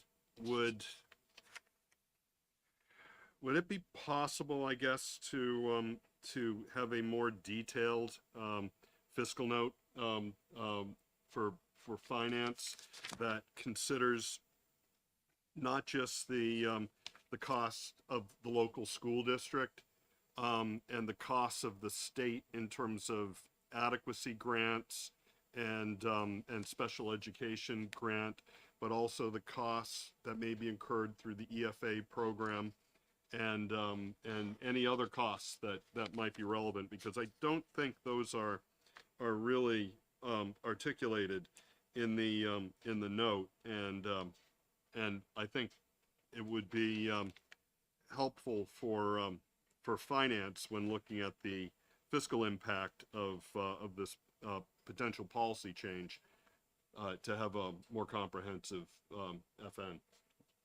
Glenn, you want? Just in relation to one of the points there, after the discussion yesterday, I conferred with Attorney Fenton, and we agreed that EFA students would not be covered under this. EFA students with disabilities, as in lines 3 and 4, or excuse me, 4 and 5, it says identified by a school district. So they would only be covered if they were using the EFA to attend an out of district public school. So follow up on that, Mr. Chair. So let's just say for the point of argument that a student was identified by a school district as a child with a disability at age 3, and attended that school district and had an IEP for a period of time, and then withdrew from that school district to open an EFA, and then reach the age of 18, and decided to homeschool at 18, and then read lines 13 to 17 of the Cordelli Amendment, which is largely an existing law, where a child with a disability shall include a person between the ages of 18 and 21 inclusive, who was identified as a child with a disability back at age 3, but did not have an IEP at his or her last educational institution. I'm just, I think, and this I think is a situation where the state can get in trouble when we try to rush through policy changes you know, you've obviously heard me and many of us lodge many, you know, complaints about how the EFA program was rushed through the process. So we do have policy that has been rushed through the process, and now this, somewhat being rushed through, and how this reads, and I agree. I'm glad Attorney Fenton was able to you know, conclusively say that this doesn't apply, but you know, with all due respect, it's not Attorney Fenton's call, it's a court's call, and unless the legislative process makes it clear what the legislative intent is on that, which of course we can help do when we write our committee reports and making floor remarks. I don't know if these remarks actually, you know, get to legislative intent, or if Attorney Fenton's remarks could somehow be incorporated into a fiscal note, which would certainly indicate, which would probably indicate legislative intent. But that's the concern I have with this type of thing, and all the more reason why I think we really need to have a study on this. Is this really the issue you're looking at here? You using the, you know, the past tense of that was rather than has or is. But that's you know, more of a technical correction. It's a policy decision, yes, but I don't think it takes a commission to make that change. I understand what you're trying to say, though, that because of how fast we've moved everything this year, and the same thing's occurring over there. I was just talking to Jeff over in OLS prior to coming here. He said just in the last day and a half, he's received 80 amendment requests. And the day before that, he had 113. And so it's just, they're overloaded as well. Yeah. So Rick, I guess what I'm saying is there, we've already sent, make sure I get the number right, 1513. We've already sent 1513 over to the Senate, with it not in its original form, but in its amended form. The Senate can still do what they want with that. And ultimately, I think some of these things are going to go to a committee of conference, and you know, I think more important is that we have a study attached to 394 in its current form, than it is bringing 394 back to 1513's original form, and it may end up there, and I think there's enough sort of policy out there with the Senate having 1513, and they can put it back into its original form, and then it can be ironed out, I guess, in a conference report. But that would at least give a little bit more time to really understand what the what New Hampshire's compliance issue is. Representative Cordelli? Yes, I would, I guess, disagree slightly in that I think that it is imperative that we include the 1513 original language in this, and get this passed. When I left the Senate Education yesterday, when they ended their exec session, they held off on 1513. They had one amendment pending, which I'm not sure it was, but they were awaiting an amendment by Senator Khan as well. And I'm not sure if they're going to take that up today or next week. But I think it's imperative that we at least move forward with the original 1513 language. Do you know if this is the amendment? I do not know what they were planning or what Senator Khan was planning to say down there. I don't believe it is.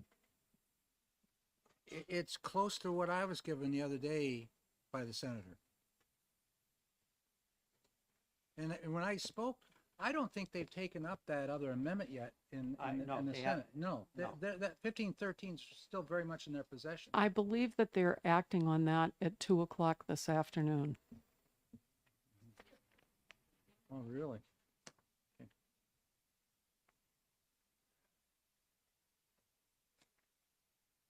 The commission study, for me, is not a bad idea, but I think it's too much. I think there's some stuff in there that I think needs a different way of addressing. The issue of catastrophic aid, I think, is huge. And I think it gets away from this issue of 21, 22. Yes, Representative Woodcock. Thank you. Just a question. I'm not sure if Representative Rosenberg from the Disability has the answer or we do. I just want to muddy up the waters. Representative Nelson made me think of that on Section E, Bill, when you're talking about how far the age could go. I was wondering, I was trying to recall that at one point when a student became 22, I thought they transitioned to the rehabilitative services program. No? From high school? No, I don't know if he will let you. I don't- Come on up and I had a problem with that this morning.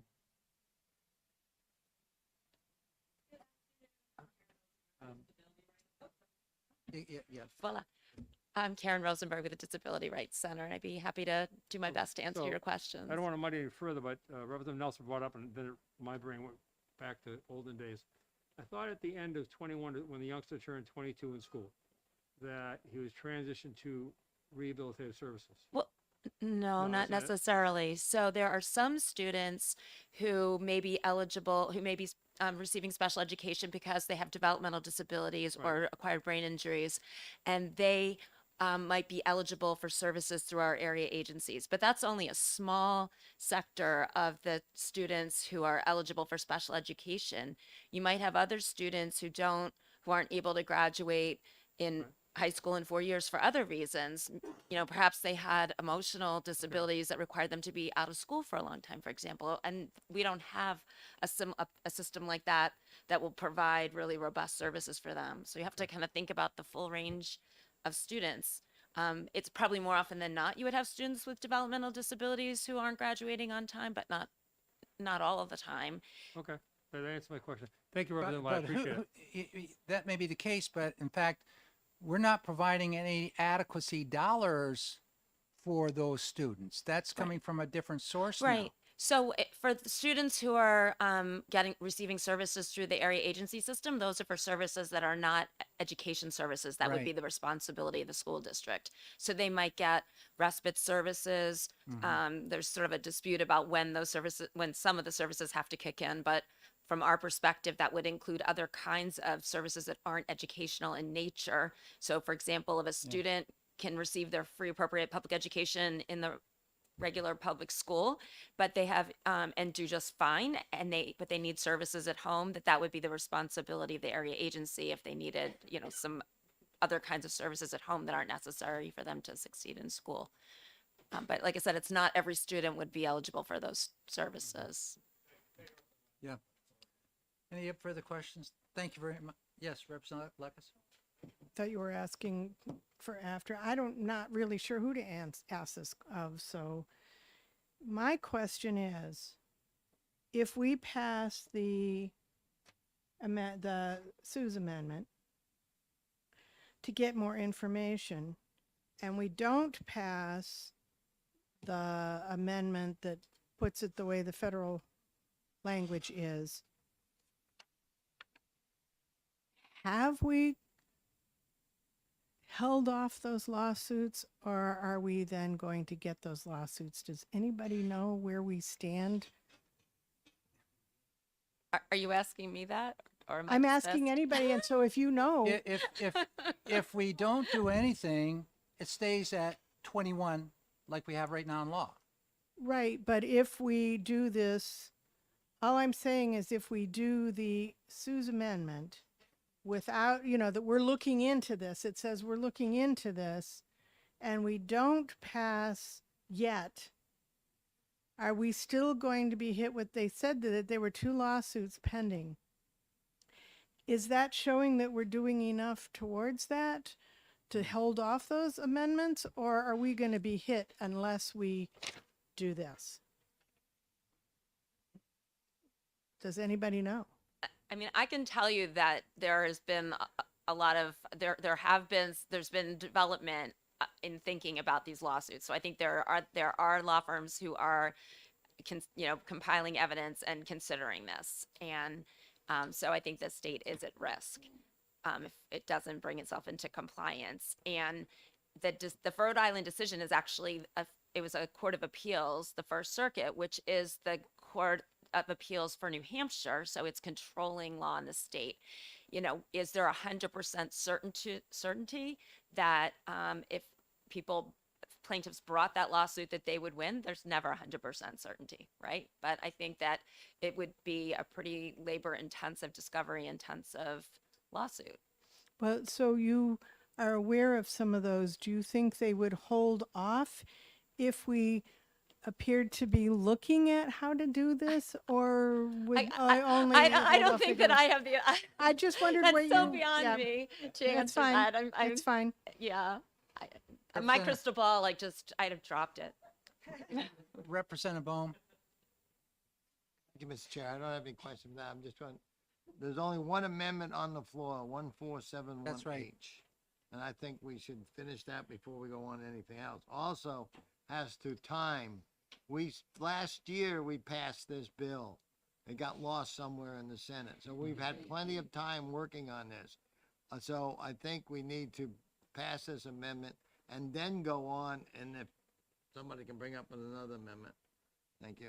Okay, that's exactly what we need to do. Representative Mullen. Could I just ask one more muddying question, and that is the effectiveness date of Representative Cordelli's amendment? I believe it's 2023.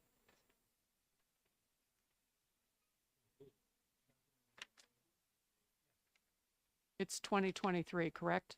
Yes. Okay. July 1. Yes. Are you done with me? Thank you very much. Thank you. Yes. Representative Luno. Just a quick question. How long has the inclusive language been in federal law? And Glenn had it up there just a moment ago, so sorry. I don't know if that has an.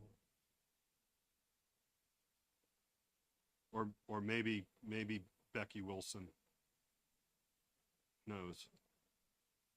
Looking for how long the inclusive language has existed in federal law.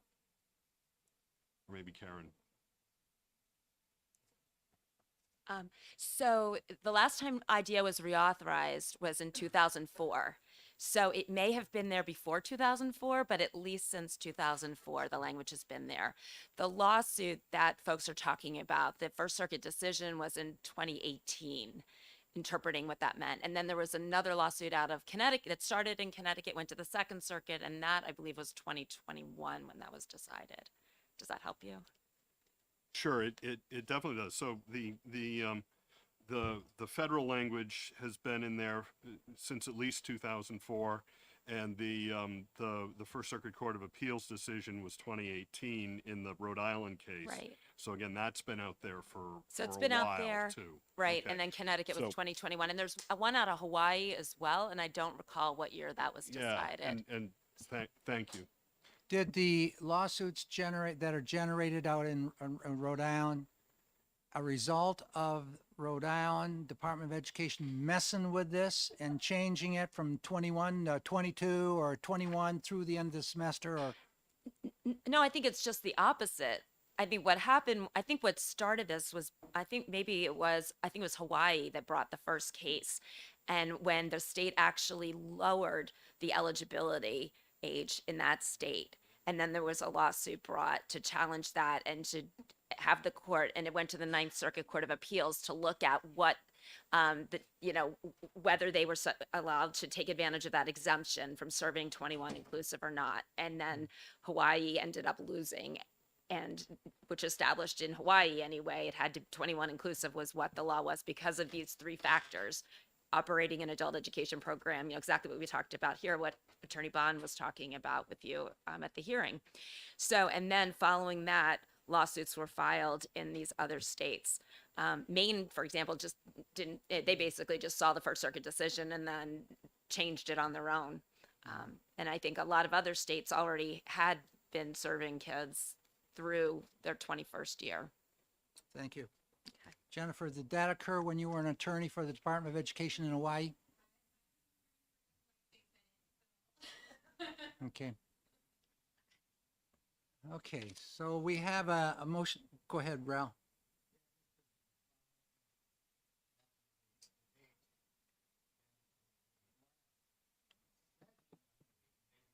Thank you very much.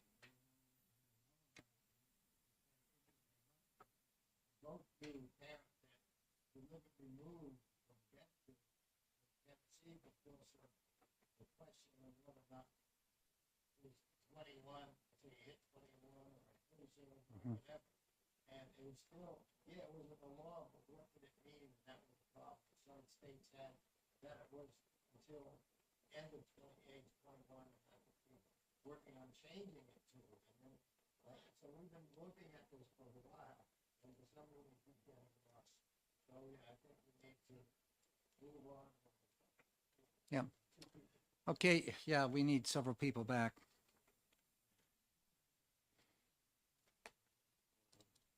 But it still doesn't solve the problem of the kid being dropped mid-year. All this talk that we're doing now, and the problem that we had, that we wanted to solve, doesn't get solved. Ralph? Yeah, so we move it, so they turn 22 in the middle of the year. So then what do we make it? So next year we work on the bill, so 22, and then 23, and then 24. No, I mean, there's got to be a cutoff somewhere. And the cutoff is when they hit 21, at the end of age 21, it's planning. It's not just, so just like anything, when I hit 65, I'm on Medicare. I don't have any choice. So, I mean, it's the same thing. So. Okay, when. Except we're talking about young people that are needing services and in school and suddenly not in school and maybe not understanding why. And it's just, I know it's complex. I just feel bad that we can't solve the problem that we were trying to solve. Okay. After all this talk, we tried. I know. This is going to keep going here. It's in the Senate right now. It's going to go to several other committees. So those that really want to get on top of this and keep working at it, work at it. Madam Clerk, would you please call the roll on this one? Pardon me?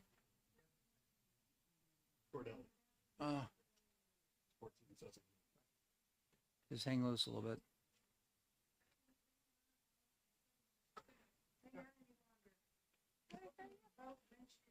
It's too much information. Yeah.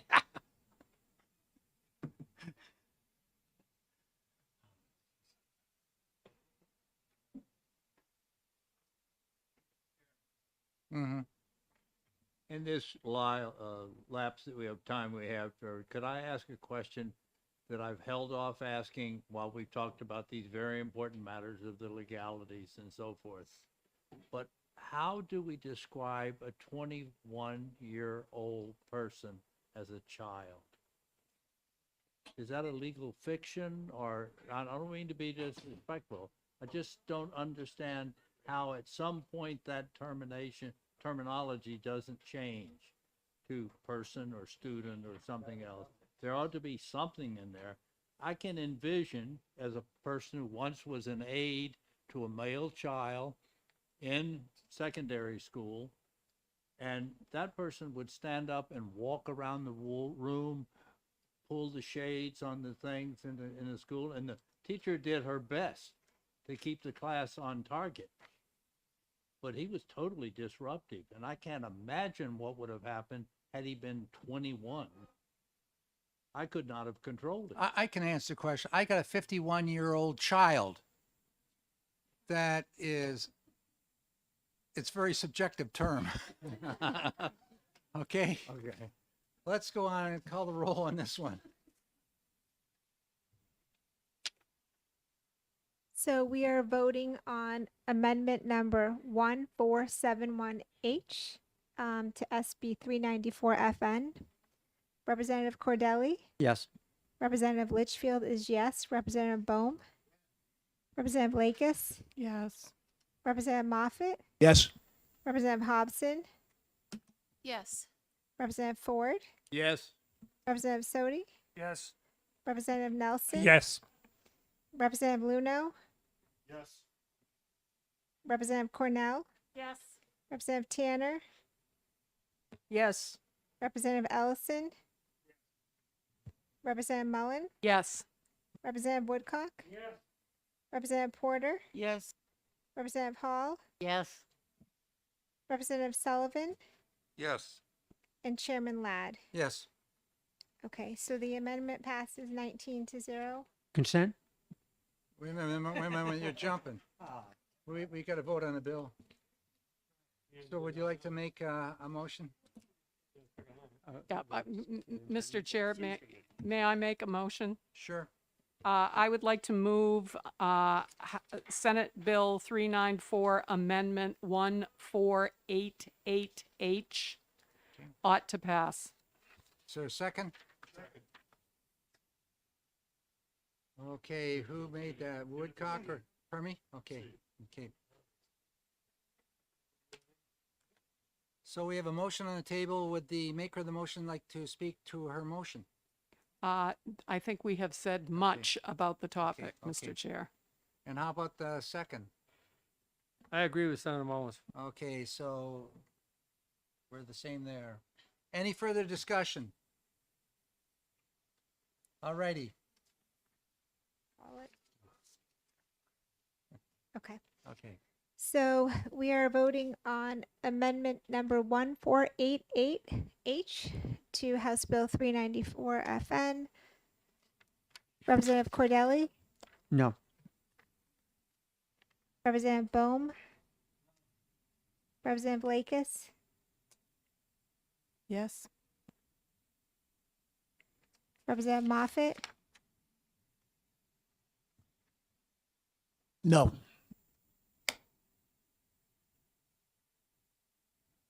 Representative Hobson, Yes.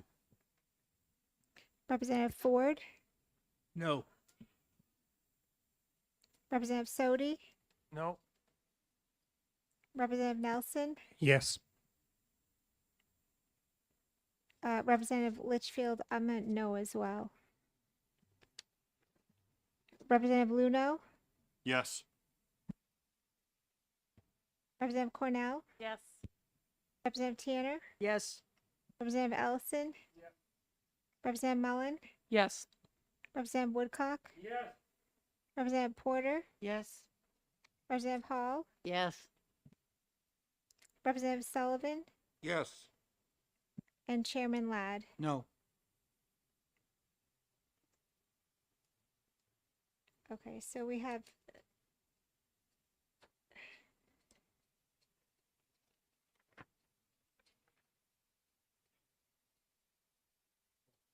you guys are gonna kill me, but yeah, I wrote it.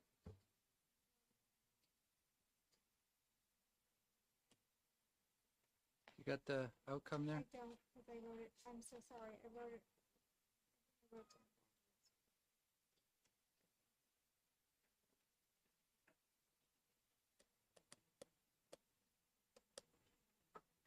Okay. I put down all the Democrats as no's. So is there going to be a minority report? Oh, that's a week. That's exactly right. Jeez. We're both trying to rush it. We're both trying to rush it out here.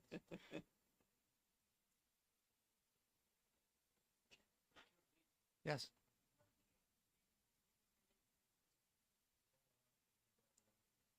To a committee amendment, Yeah, we need to do that. but we don't need to re-vote on that, do we? I Yeah. Yeah, Yes. yeah. Sort of. If you hadn't had that one area, I would have voted for it. The part I think's non-germane, I would have voted for it. Take it out. There were 12 yeses and 6 noes. Okay. What was the vote? 12 to what? 6. 12-7. Who was absent? No. What the heck am I'm sorry. I don't. This is a modern math issue. No, but I think Melissa didn't vote in her order, and then Yeah. when she said, but she did say no. I think. Right. All right, it's 7. I didn't put down Chairman Ladd. Okay, 12 to so it's 12 to 7.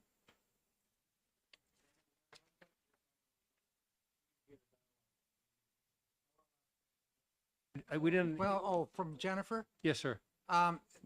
When you have two amendments like this and you're not changing them both on the same topic, they will be combined over there by them. If we took that over now, we wouldn't get it back today. Thank you.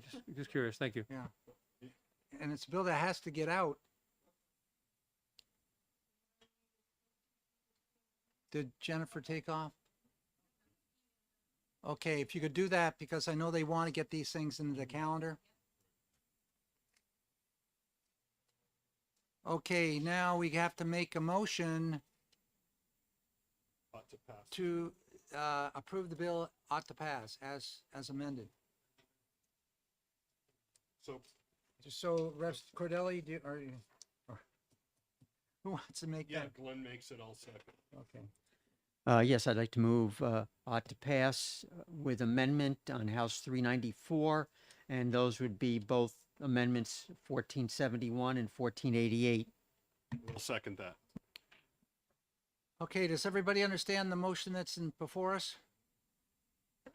Mr. Chair, Yes, will OLS combine the two into one amendment with one number? Is that's, that- we've got to have that done. And Jennifer's going to do it as soon as we have this vote. Jen's shaking her head, said yes, so, that's good enough for me. Yeah. Good. Are we there yet? Yeah. Okay, we have a motion on the table to approve 394 as amended by 1471 and 1488. Everybody understand what we're voting on here? Okay, would you please call the roll, please? Yes, we're voting on Senate Bill 394 with amendments 471H and 1488H. Representative Cordelli, Yes. Litchfield is a yes. Bohm, Lakis, Yes. Moffett, Yes. Hobson, Yes. Ford, Yes. Representative Sodi, Yes. Representative Nelson, Yes. Representative Luno, Yes. Representative Cornell, Yes. Representative Tanner, Yes. Representative Ellison, Representative Mullen, Yes. Representative Woodcock, Yes. Representative Porter, Yes. Representative Hall, Yes. Representative Sullivan, Yes. and Chairman Ladd. Yes. 19-0. How about consent? No, it's a finance bill.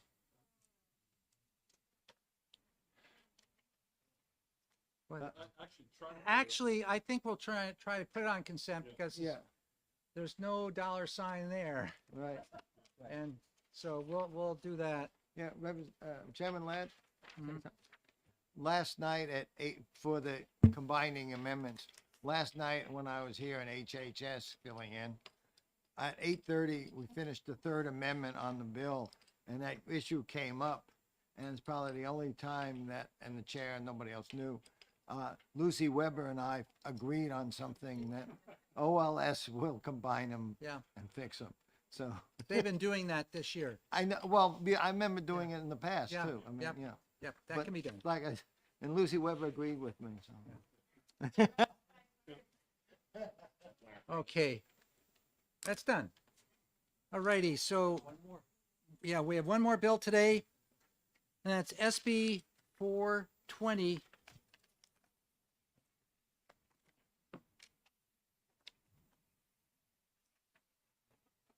Okay, which amendment do I want to do first? 1381. Okay, I'm going to hand the gavel over to you. Okay, we'll open the exec session on Senate Bill 420, establishing an extraordinary need grant for schools. And I'll call on Chairman Ladd for a motion. Yes, I'd like to recommend for SB 420 OTP. Thank you. Is there a second to that? Representative Bohm seconds. Would the maker of the motion like to speak to that motion? Yes, I'd like to make a further motion to amend the bill by adding 1381H.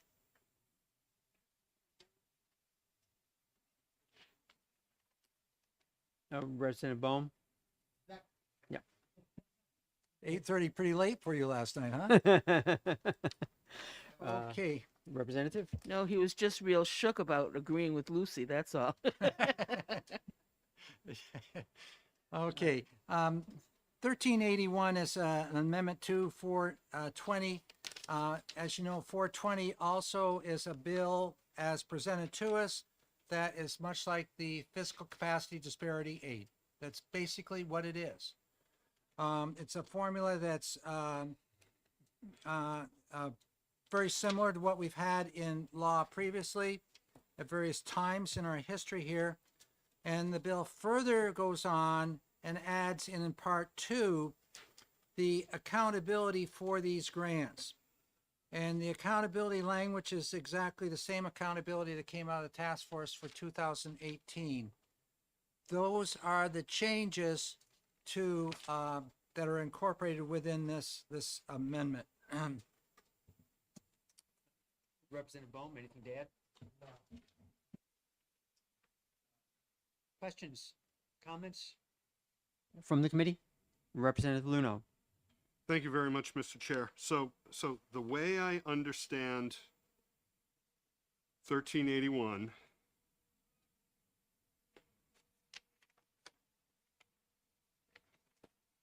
that essentially lines 5 through 18 are the grant that's in 420 as it comes over to us. And what's been added is section 2, which Representative Ladd talks about as the accountability section. That's correct. It's correct. So I'm getting this right. And so what the accountability part is doing in section 2 is basically saying, if you're a poor district, meaning you've got not a lot of property value, and you've got a lot of poor families, then before we give you any more money, you're going to have to tell us exactly how you're going to use this money. So if you're from a wealthy district or from a district that doesn't have a lot of poor kids, you can go ahead and use your state grant however you want. Go ahead and use your local dollars however you want. But if you're poor, you better show us what you're doing here. And you know, Representative Ladd, this came up 2-3 years ago. And we had a similar conversation when it came to accountability, and I think it was really clear at that time that accountability really should apply to everybody and not just apply to districts that are poor, like you know, without a lot of property value, like let's say, you know, Newport, and districts that have a lot of poor people in it, and you know what, I have to take a look if they fall into that category as well, because there was a fiscal note that came with 420. I'm just not, I'm finding it right now. No, before I pick on somebody. Yeah, so Newport's one of the districts that would receive the grant. I mean, I just think there's just a lack of fairness there to say that if you're from a poor district and you're a poor kid, then you better be showing me how you're using the extraordinary, what's it called? Extraordinary need grant. So there's extraordinary need, but before we give you that grant, you got to show us exactly how you're going to do it. I think the bill was good as it came from the Senate. I think it can be improved, but I don't think, with all due respect, 1381, I don't think that improves it. I think some of your other, I think another one of your amendments, Representative Ladd, did actually improve the bill. May not have made it perfect, but sent it in the right direction, but it wasn't 1381. Thank you. Further discussion? Oh, Yes. Go ahead. Representative Porter. Thank you, Mr. Chair. I just have a question, because this often comes up when the state is generous with some new funds that go back to towns and cities. There's usually a debate, well, is this going to go into programs and teachers, or is it going to go back to the taxpayers? And I'm wondering, under this, to help with the property tax burden. So under the provisions of this amendment, if a district chose to take this money and use it to reduce property taxes by returning it to the taxpayers, would they then not get the grant?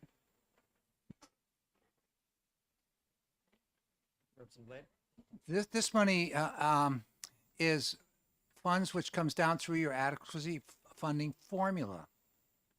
I would hope they would not use it to, do what you're saying, that they use it towards education. But this is the same way, this would be used the same way that our fiscal capacity disparity aid money has been used in the past. It's the same, it would be used in the same manner that came out of that funding study back in 2008, 2009.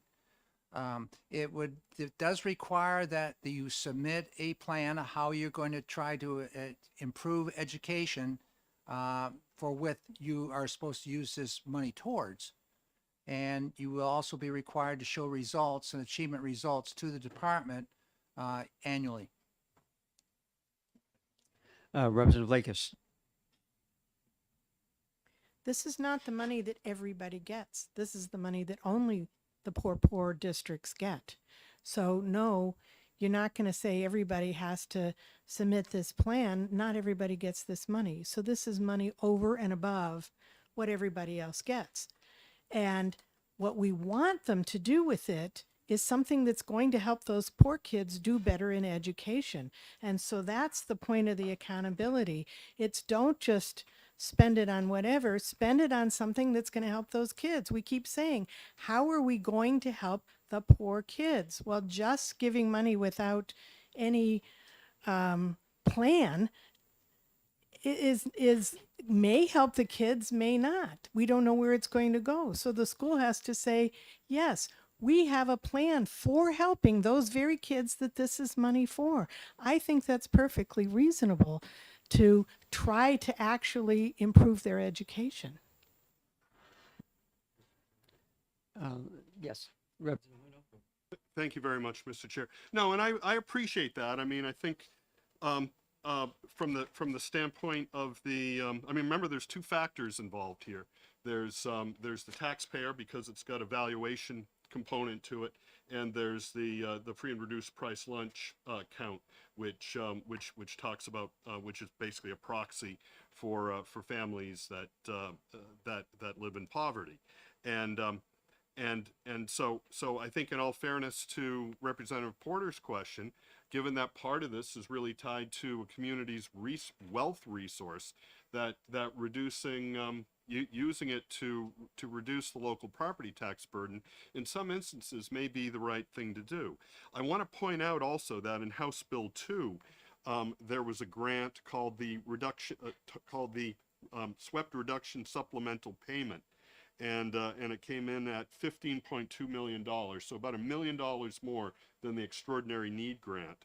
And this went to, and I've got the list here, but I got to squint to read it. I did make a few copies. It went to Alton, it went to Bartlett, it went to Bridgewater, it went to Carroll, it went to Center Harbor, and I could go on and on. It went to about 15, 16 different communities, including Wolfboro, Moultonboro, Tuftonboro, Rye, Newcastle, Newington, and there was no accountability placed on them in terms of how to use that state grant of $15.2 million. So these wealthy communities, no accountability for using the grant. So not everybody got that grant, just these wealthy communities. Yet for these poor communities, oh no, we need to know exactly how they're going to use this grant. So that's what I'm talking about, fairness. And I think overall, we should have a more robust accountability clause when it comes to our adequate education grant. And you know, I think that's something that, I know that's something that we're going to be looking at in the 1680 study, in which was part of significant part of House Bill 1680.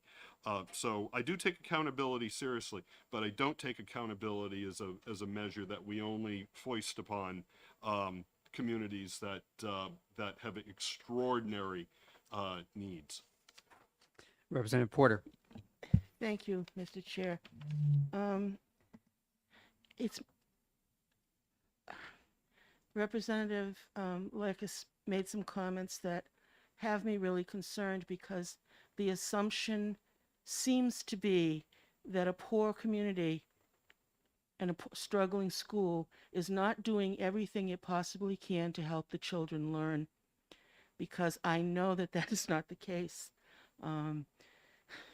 The teachers, the administrator, the special ed teams, and all those in poor schools work just as hard trying to make sure that all the children learn as those in the richer districts. The issues that they're trying to work with are far beyond what can be met and solved within the schoolhouse. Making these poor communities justify how they're using extra money to help them improve things is insulting, in my opinion, to those communities, because you're saying, well, you must be doing everything wrong because you're poor. And you're poor, so I want you to prove to me that you know how to do it the way the rich communities do it. You know how to do it the way the other schools are doing it. Obviously, you're poor, so you must be doing something wrong. And I take real exception to that, and I am offended by that, because I know it is not true. Representative Litchfield. Thank you. I was going to direct it to the chair, but he's handed over the gavel. I just have to say that I've sat through several executive sessions with this committee now. It's been very difficult, and it's extremely disappointing to hear the manipulation of the words and how they're twisted time and time again. We're saying, okay, to $14 million that we may not necessarily agree with, but we're saying that there needs to be some accountability. You know what? Maybe it wasn't done that way in the past. Just because it was done that way in the past doesn't make it right. But I can't help but wonder, did all of this nonsense with the words go on years ago when there weren't cameras? Because we're all on the same team. I know every single person in this room cares about the kids. I see it. You hit the desk. You hit the desk with your passion. I know Alicia cares. I know you care. Can't we just stick to what we're talking about at hand and not devolving with the words? Because I know we're all on the same team. Thank you. Representative Tanner. Thank you. And, you know, words matter, I guess, is probably where I'll come down on that one.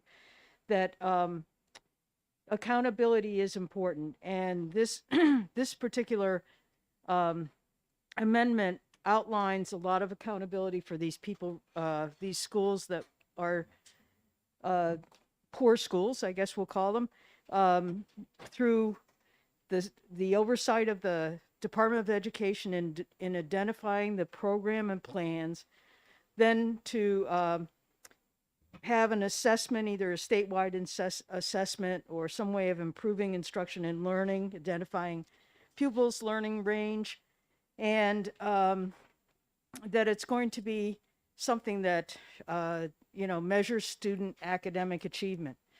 And as Representative Porter said, and I think part of the issue is that a lot of us have worked in schools, and we've worked in schools and we've worked with schools that have both been, have a lot of resources because of the local property taxes and the property base, and some of them that we've worked with have not, and we know what the difference is. And it's not that people aren't trying or that people don't have plans or people aren't trying to develop programs to help kids. I think the adding this particular accountability, we don't add this to charter schools. We don't add this to EFA programs or Prenda or micro schools. We don't even have any kind of accountability for homeschool. And yet, you know, because we have the ability to give some extra money to some of these schools to give this grant, all of a sudden we've got more accountability here than I've seen for a lot of things that we've done in the past.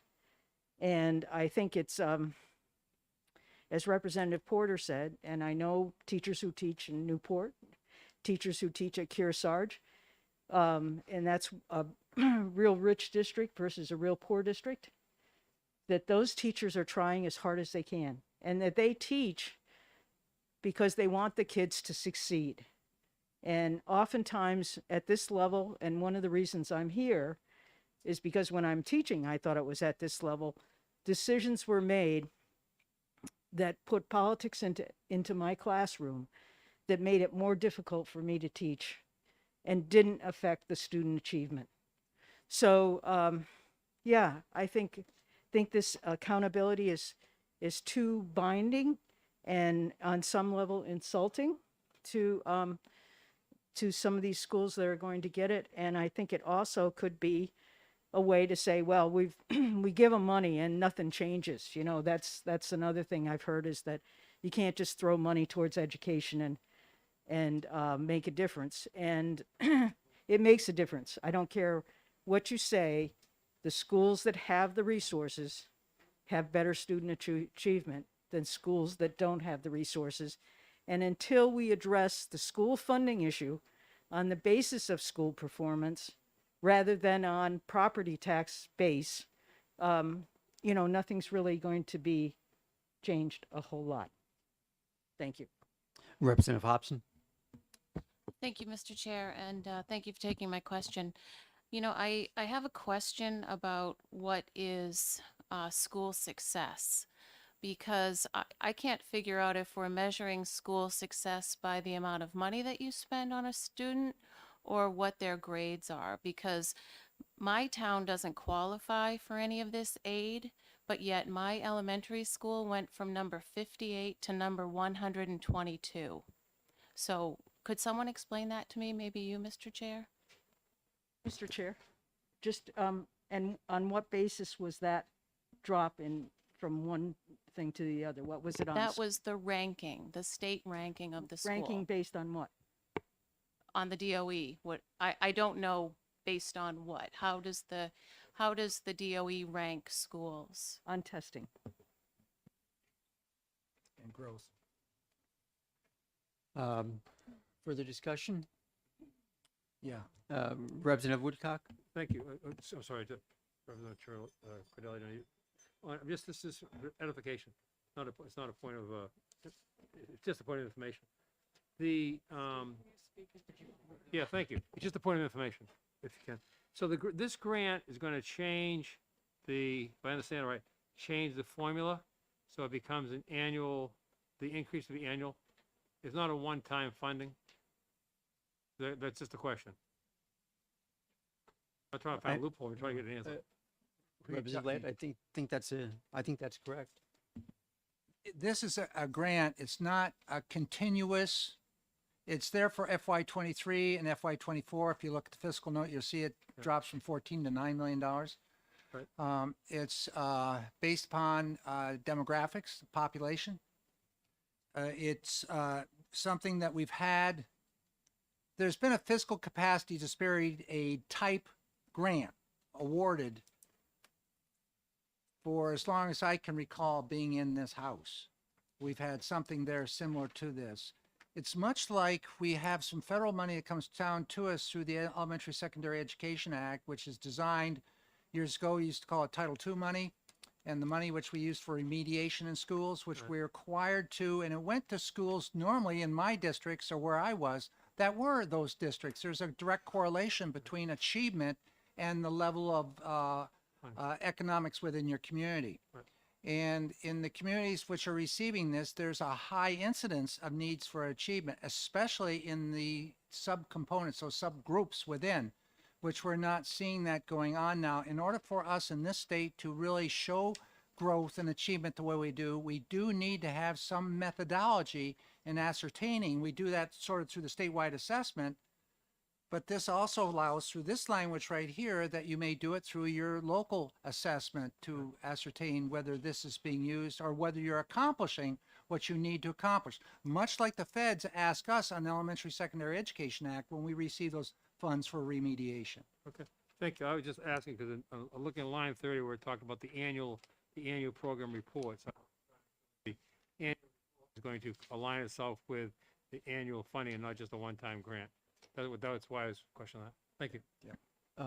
Maybe Representative Ladd recalls, I think several terms ago, I think you were involved in legislation that tried to put some accountability to the special needs differentiated aid to see where that money was going and what happened with that. Am I correct in my memory? I can't remember the number of the bill, but it had to do with differentiated aid, that component of where we have, if you are a third grader and you're eligible because of your level of achievement and your statewide assessment reflects that you're not proficient, but not receiving any other component in differentiated aid, special ed, free and reduced, those areas, English language learner, then you qualified. We tried to establish some kind of a system for trying to identify whether those dollars, they're a small, significant amount of money. It was somewhere around $600 at that time per pupil. And we were trying to ascertain, is this really doing anything? And the only way of doing it was to track that same cohort of students, but it was just a one-time contribution of money. And as you couldn't do that, you couldn't track the cohort as they went up through to see if this was making a difference or not. We don't have any real good methodology for ascertaining whether, in fact, we are seeing achievement and especially growth other than our statewide assessment. And I know that I'm not really infatuated with that methodology for determining growth. There's other ways of doing that, but that's not part of this discussion. Yeah. Representative Luno? Thank you very much, Mr. Chair. So, just for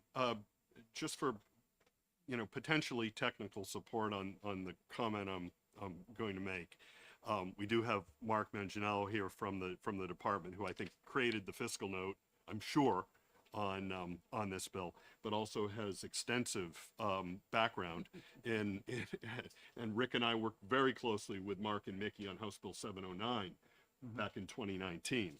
And so I think he understands very much what goes into the not only the educational, the adequate education grant, which this is not actually part of. It's in the same section, but it's not an adequate education grant. And also in the greater context of what a district spends to educate their students. And while I'm here, not trying to make people feel too bad, I'm going to stop picking on Manchester and start picking on Hillsborough a little bit. I'm glad Marjorie's back in the room, because I think this is going to help also, address what we're trying to accomplish here. Again, I do support 420 as it came over from the Senate, and I understand this committee provides substantial weight on what we received from the Senate. I'm being a little facetious there, but what 420 does for Hillsborough is in the first year gives Hillsborough a little over $159,000, in the second year a little over $125,000, and so put that in the context of a couple things. First of all, what Hillsborough's total school budget is for approximately the 1,000 kids or 1,100 kids that Hillsborough does. I don't really know, but I'm guessing it's $21 million, $22 million, somewhere in that ballpark.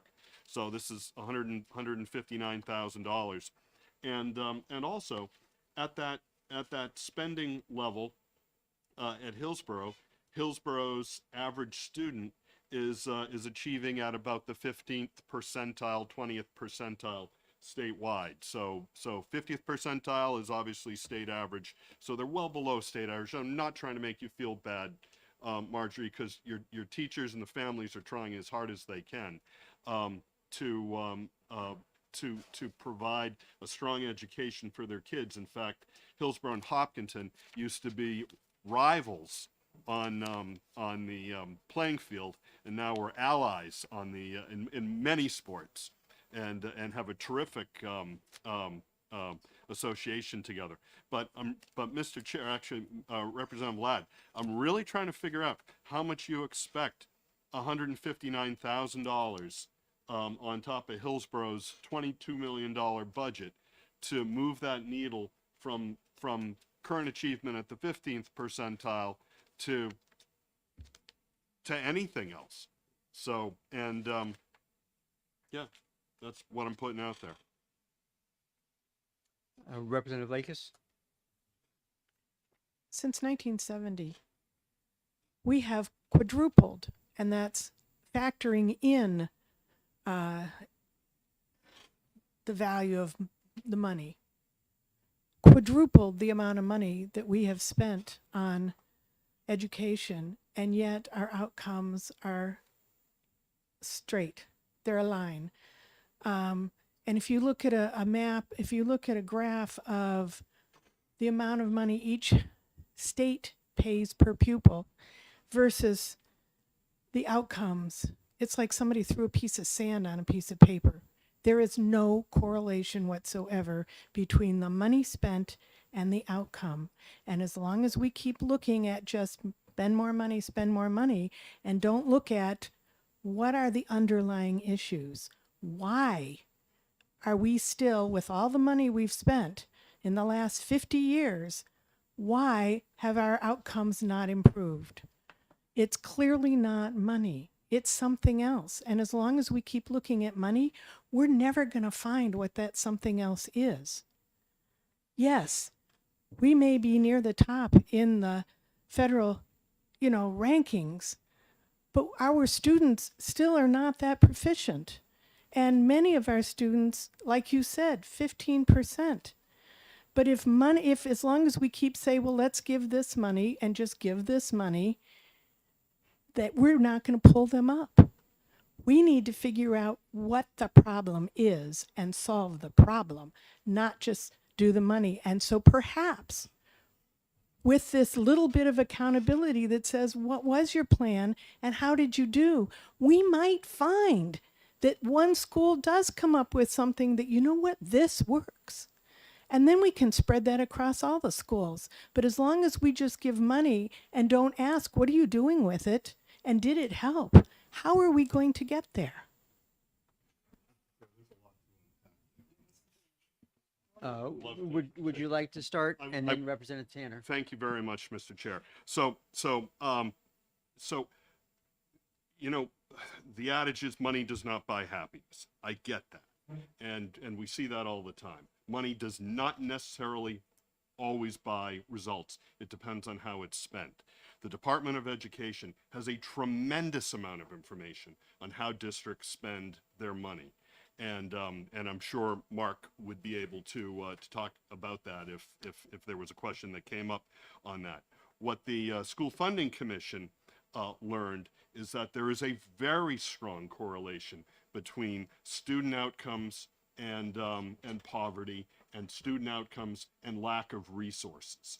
And so the better resourced districts do have much stronger student outcomes than the less resourced districts. And then I'd go further on to say, when you take a look at the course, the programs of study, at a lot of at a school like St. Paul's or at Phillips Exeter.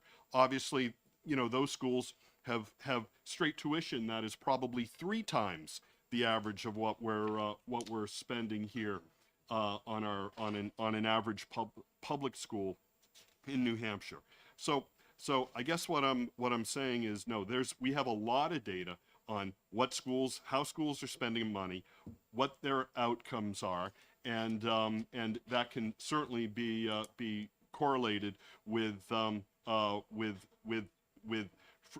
the number of eligible free and reduced price lunch kids, which sort of tracks poverty in an area, or assessed valuation per pupil, which is also a number that we have. So I would certainly recommend people taking a look at the commission report, which unpacked a lot of that information, and I think dispels a lot of the sort of the conventional wisdom that people may bring to bear, saying, oh no, you spend more money on schools and it doesn't go anywhere. Because at the end of the day, what's really important, and none of these bills that we've looked at today, certainly 420 doesn't, it does some good things, but it doesn't separate out the two functions of costing an education and then funding an education. Costing what an adequate education is different than making sure a district has access to the resources they need to pay for it.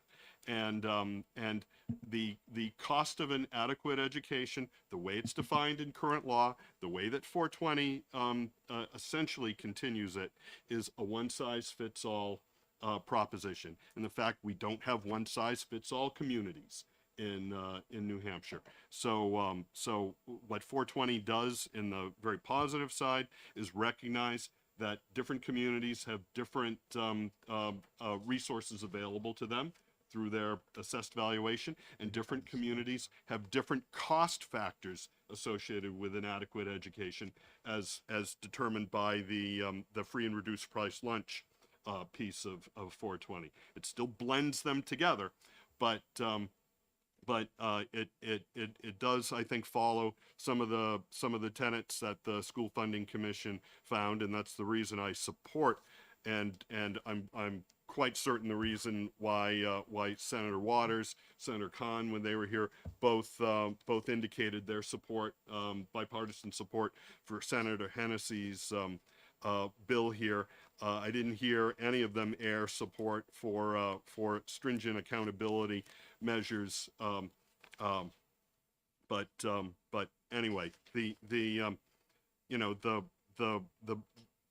school funding needs to be costing and funding need to be looked at, I think, very closely here, and 420 is a starting point that can at least be put in place to help FY, I think 23 is part of this. Yep. July 1st, 2022 is the effective date. So to help out in the next couple of years. Thank you. Representative Ladd? Thank you. I'm looking at the estimated summary of adequacy aid for FY23 for our state. And I'm looking at the amount of money which we're allocating towards F&R, which is $82.4 million. What we are doing with this type of fiscal capacity disparity aid, we're also, and that is based upon your poverty level. The money that I'm talking about, that 82.4 million. I'm also looking at this equalized property valuation per pupil, which is also based upon level of poverty within communities, which is basically a grant which supplements what we're providing for and allows districts that are poor districts to try to better their achievement and improvement amongst the kids. So I don't see any reason why we would be objecting to this. And even with that accountability built in, which we need to have, because we know there's a lot of reasons why children learn and they grow. And it's not just dollars which do it. In fact, that's one of the primary reasons why I voted against the commission report. that there's a lot of other issues, aspiration of the community, education levels within the community, leadership in the school is extremely important. The dedication of individual teachers. You have some teachers which are superb, not some, a lot, but you have some that punch in and punch out, and that's it. And there's not a whole lot of innovativeness. I've seen it.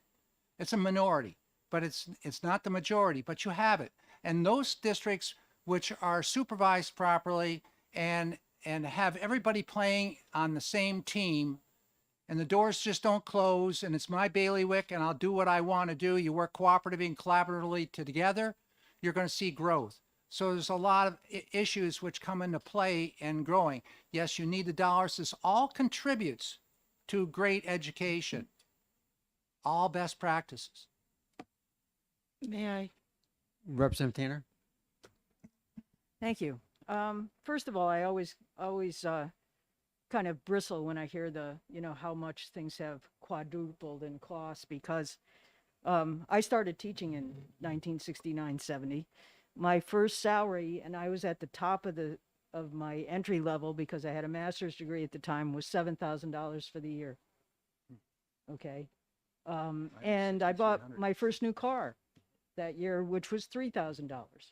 So to say that things haven't gone up, it's gone up approximately 600 and some percentage plus. Okay, just in inflation, just regular cost of doing business. But on top of that, yeah, money does make a difference, Chairman Ladd. I think everybody in Newport, not everybody, I can't speak for everybody, but I would say the community wants their kids to succeed.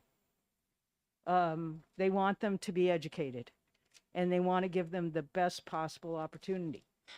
The people in the 8 towns of Kearsarge want their kids to be educated and have high aspirations as well.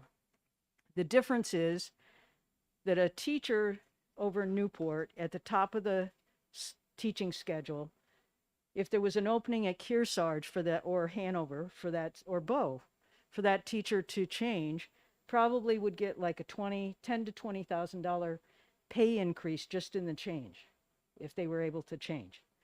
So what happens is Newport has a turnover of teachers every year, unbelievable. They've had an interim superintendent for, I don't know, the last 4 or 5 years. Interim because they couldn't find anybody to apply for that job at the price that they had, with the problems that they have in the community that they have to address. And he's quitting because he can't stand what's been happening the last year with the school board and the parents' revolt and that sort of thing. Leadership, we went through 3 or 4 superintendents while I was teaching, went through maybe 3 or 4 principals. Newport has a new principal and a new superintendent about every 3 or 4 years. They have beginning teachers over there that stay for maybe 1 or 2 years. They decide they want to stay in teaching, they get a job someplace else. And continuity, it's based on money. I mean, that's why people are moving. That's why people are changing. There are some teachers at Newport that have stayed there for 40 years. But there are few. And they're very dedicated because they're part of that community. But, until we solve this problem of the inequality of funding or financing, however we want to put it, I'm not as into it as Representative Luno is, but from a basic level, until we solve that problem, the state tests are not going to tell you the difference, and you're not going to get the achievement scores because it's just not going to happen. And I think that's the root cause of a lot of things. And I don't think destroying public education is the answer also. I just commented, I don't think anyone is talking about destroying public education. I see it at Croydon every day. At the risk of being yelled at again, I want to say that me saying that we have brought up Hillsborough as an example, during my 15, 20 years teaching in that district, we were part of every school improvement program that was available to us through the whole time. Everything all the way back to the 1980s, all the way up until 2002. The Best Schools Leadership Program, the regional lab, we were a target school. We were involved in an organization between New England College and Antioch College and Hillsborough to make things better, improve the climate, improve the attitude of the children, make them want to do more. How can we do this better? How can we teach them better? How can we reach the community better? How can we get parents involved more? How can we make summer education available for kids who need it? How can we do all these things? We did everything possible that our budget could afford. And as Representative Tanner expressed, we used to joke because we would say we had the superintendent of the week. We had high teacher turnover, low teacher pay. So yes, the money does matter. And the assumption that that people are not trying hard to make things better in a poor school district is insulting to me because I've lived it. So please, I know it's difficult for you maybe to understand. There are metrics we can use to determine if a school is doing well. And look at the graduates. What happens after they graduate? Where do they go? My kids went to the Hillsborough schools. I told you about my kids. They certainly aren't failing because we were poor.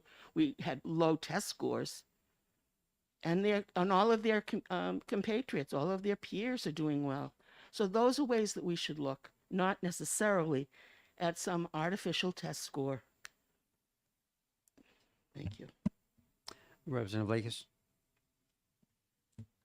I just wanted to clarify that I never said anything about teachers not working hard. So I don't appreciate that being brought up.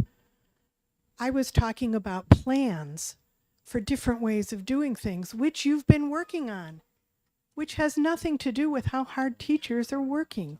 And so, no, I have not said that. I have not said anything against teachers. I appreciate teachers. Representative, I Thank wasn't you. speaking with you. I'm sorry. See no further comments. The clerk is ready. We're going to have a roll call vote on Amendment 1381. Mr. Chair, could I ask a question? Yes. So when we looked at these amendments yesterday, there were 3 of them. Is there a plan for considering the other 2 as well as this one, or? The floor will be open to further amendment, yes. Okay, thank you. The clerk?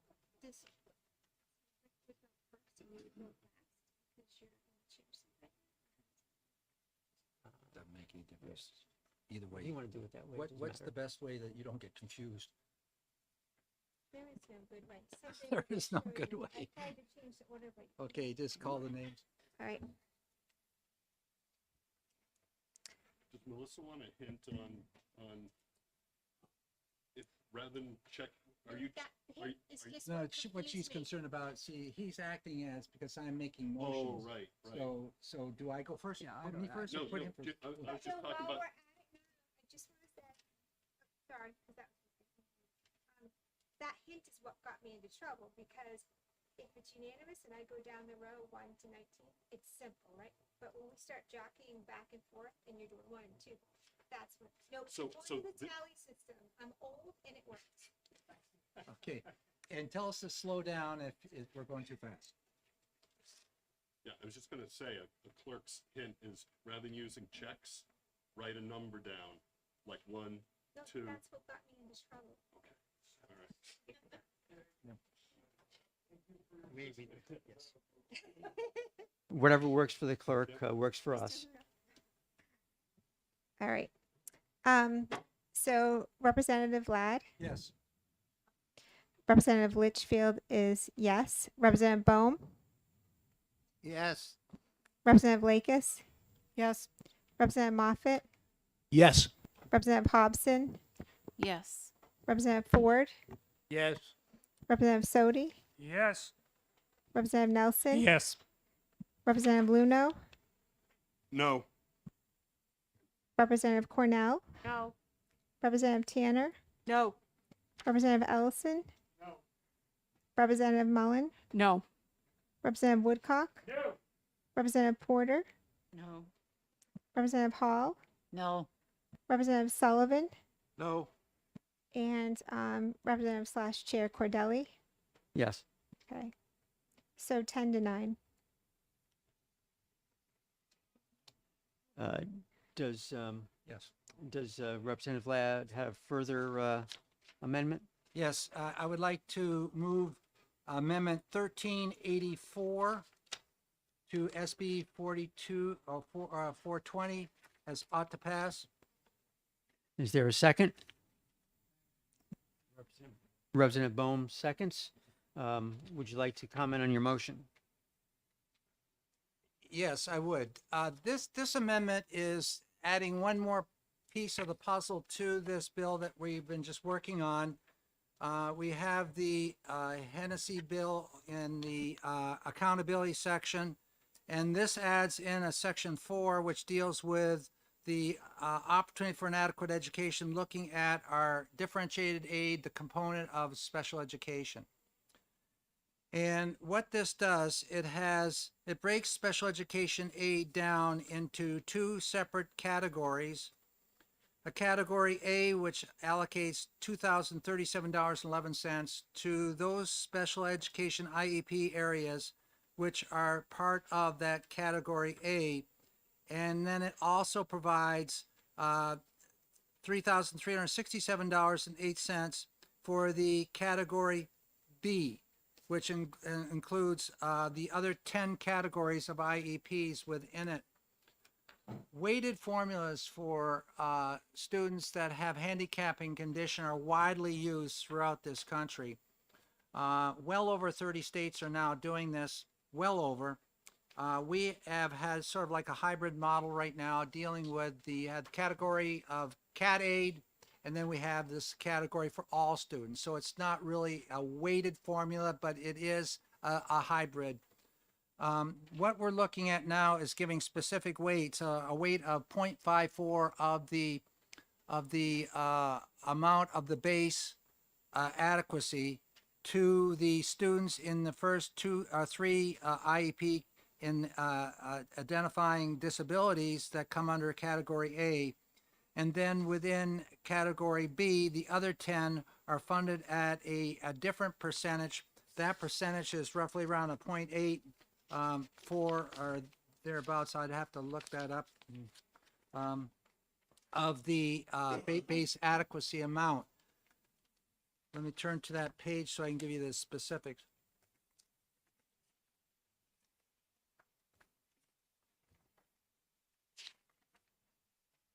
Okay, the category B is a 0.89, $3,367.08. That's 89% of the base added on to the base when they get their differentiated aid and base adequacy.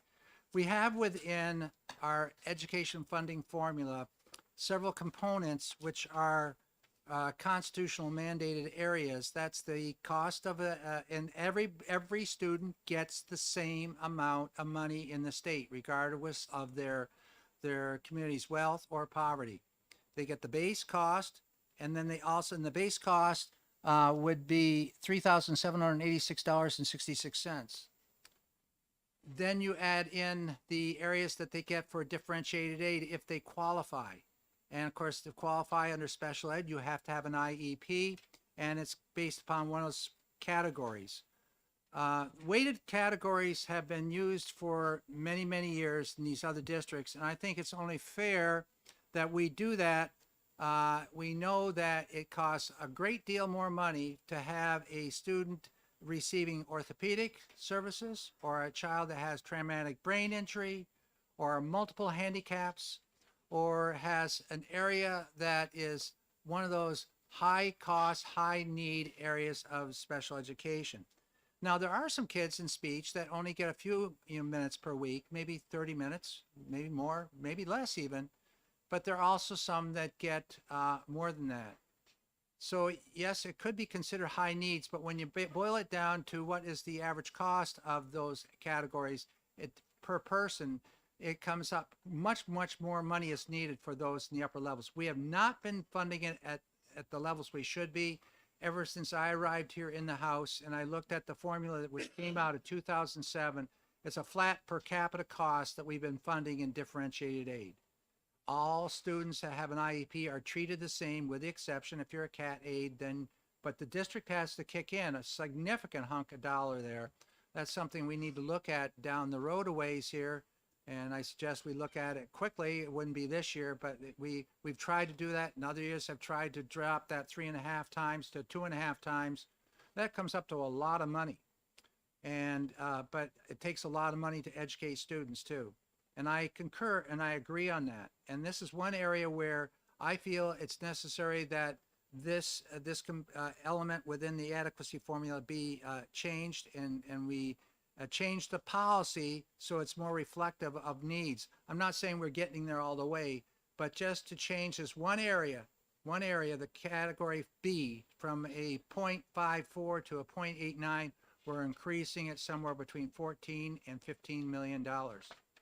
If you add on the total costs of the Extraordinary Needs Grant Program and this, you're going to come up a little shallow of $30 million would be added into our FY23 and FY24 budgets, or FY23. That's what I'll say, FY23. This amount for this component here will not change. It's not a grant. It won't. It's part of the mandated portion of the Constitution portion of our formula. It will continue as long as you have the students that qualify for the IEP. If the same students are there, you will continue to get that amount of money with the condition that, you know, it's changed every biennium by the COLA, cost of living.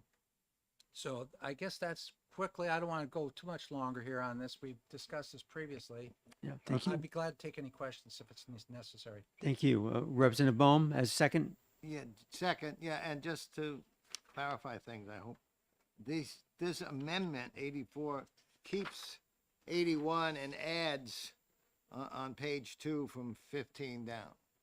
So so we should really be discussing from line 15 down on page 2, just to clarify things. Thank you. Representative Luno. Thank you very much, Mr. Chair, and thank you very much, Representative Ladd, for bringing this in. I was wondering if I've got a question for Mark, if he wouldn't mind taking it, because I'm looking at the FY23 adequacy spreadsheet from the department, and currently the department has $2,037.11 in there as the differentiated aid factor for special education. Is that correct, Rick? Yes. And the amendment that you're bringing in brings in, depending upon the category of the student, either an additional $2,037 or an additional $3,367. That's correct? Yes, the students which are in category aid will continue to get that amount, which is currently projected, estimated for FY23, the $2,037. Okay. Then the students which qualify for one of those 10 categories in IEP, as defined in the IEP, whether it be autism or hearing impaired or some of the others I've mentioned, Okay. they would get the $3,367.08 per student. So you can see there is a difference there between A and B. It's a pretty significant difference at that. A and B, and there would still exist a category that is not A and B. Is that right? Or is A and B? Well, if you're talking about the CAT aid, but that's not part of that. No, formula. I'm not talking about that. I'm talking about, so for the weighted formula cost then for differentiated aid. So you said it's about 30 million according to this sheet here. For both. I said for both, if you're adding in the needs, the extraordinary needs, the fiscal capacity portion. 420. That what was that, 14.7 was it? Or approximately something, I'd have to go back and look in the bill here. It was 14.671. Yeah. So I rounded up to 14.7. And then if you added in the costs of this particular program right here, it's pretty close to the same amount of money. So you're coming up to a total increase in costs for, that would have to be funded another approximately a little shallow of $30 million. So did Mark prepare this? I did that. Mark, do you have the ability to comment on this? Comment as far as is it from a technical perspective? Yeah. or- So I've got the department's FY23 adequacy spreadsheet up here. Yep.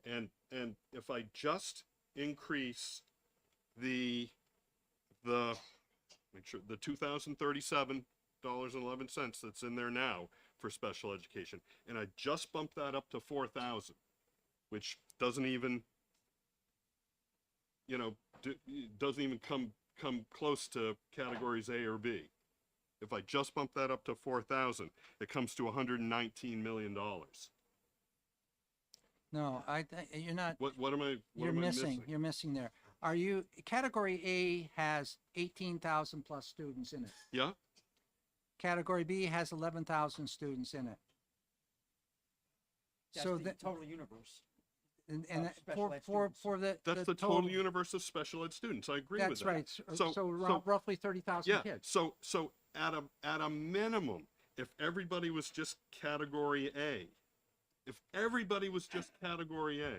they'd be getting the 2,037 from the current adequacy formula and this additional 2,037 from the amendment.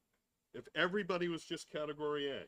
So all I did was plug $4,000 in to the adequacy spreadsheet where it used to have 2,037. So 2,037 times 2, 4,060. And I get $119 million, not $30 million. I don't get where you are there. I'm not sure what I'm missing here. Yeah, And so that's why I'm asking if Mark. If you could- take 54% of the base, what do you come up with? $2,037. Right. If you take 89% of the base, you come up with $3,367.08. Yeah. So they're all going to get the base adequacy. It's just part of that part of the side of things. But on the special ed side, that component, you're going to get either the $2,000 or the $3,300, depending upon which category you're in. So am I correct in that the students with a disability under category A get the 2,037 as they currently do under the 2023 calculation?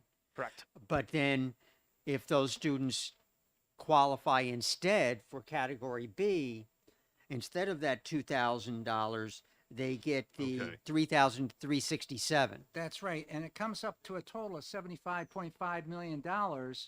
And then if you look at what we're spending now, it's $60.6 million. So the difference is roughly 14.8 million, or wherever you want to go on that, rounding off. Okay, so it's not you're not increasing special education overall. You're only increasing it for the category B students. That's correct. It's not- Because it's a not in weighted addition. formula. I'm Okay. using the weight that we use right now for those kids that might be in like a resource room, Okay. have a learning disability. Okay. For those which have the significant hard to deal with, I'd love to be able to fund them more, believe me. But, I'm trying to be a realist too at this time in dealing with our budget. And they're weighted out at that particular amount that I have there. So it's overall that 14.87,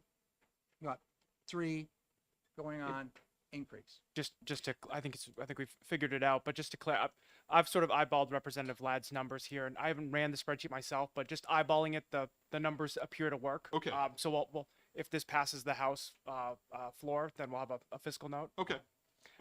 But yeah, I think the easier way to think about it is you're guaranteed that 2,037 as constitutionally required, and then you get basically an extra $1,330 if you're in that B other category. B category. Gotcha. Right. All right.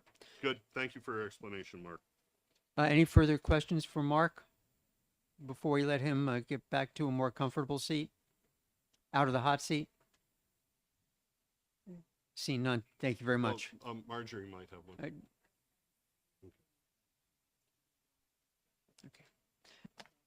Representative Porter? Thank you. I want to make sure I understand this. When we say an additional 2,337.11 for each pupil, I'm Is talking that- on top of the base. please let me just finish what I Okay. was going to say. That language there 3709. is current. In the current law, it says that. Is that right? That's correct. Okay. And then when we say disability B, $3,367.08, is that $3,367.08 over and above the 2,000? No. Or is it instead of the 2,000? That's correct. Okay, thank you. Yes. Representative Lathis? I just wanted to say that this is something that will reduce property taxes because the amount that we have to spend for special ed is a fixed amount for each student. And by the state paying more, the community doesn't have to pay as much. So that is the point of this. You get that?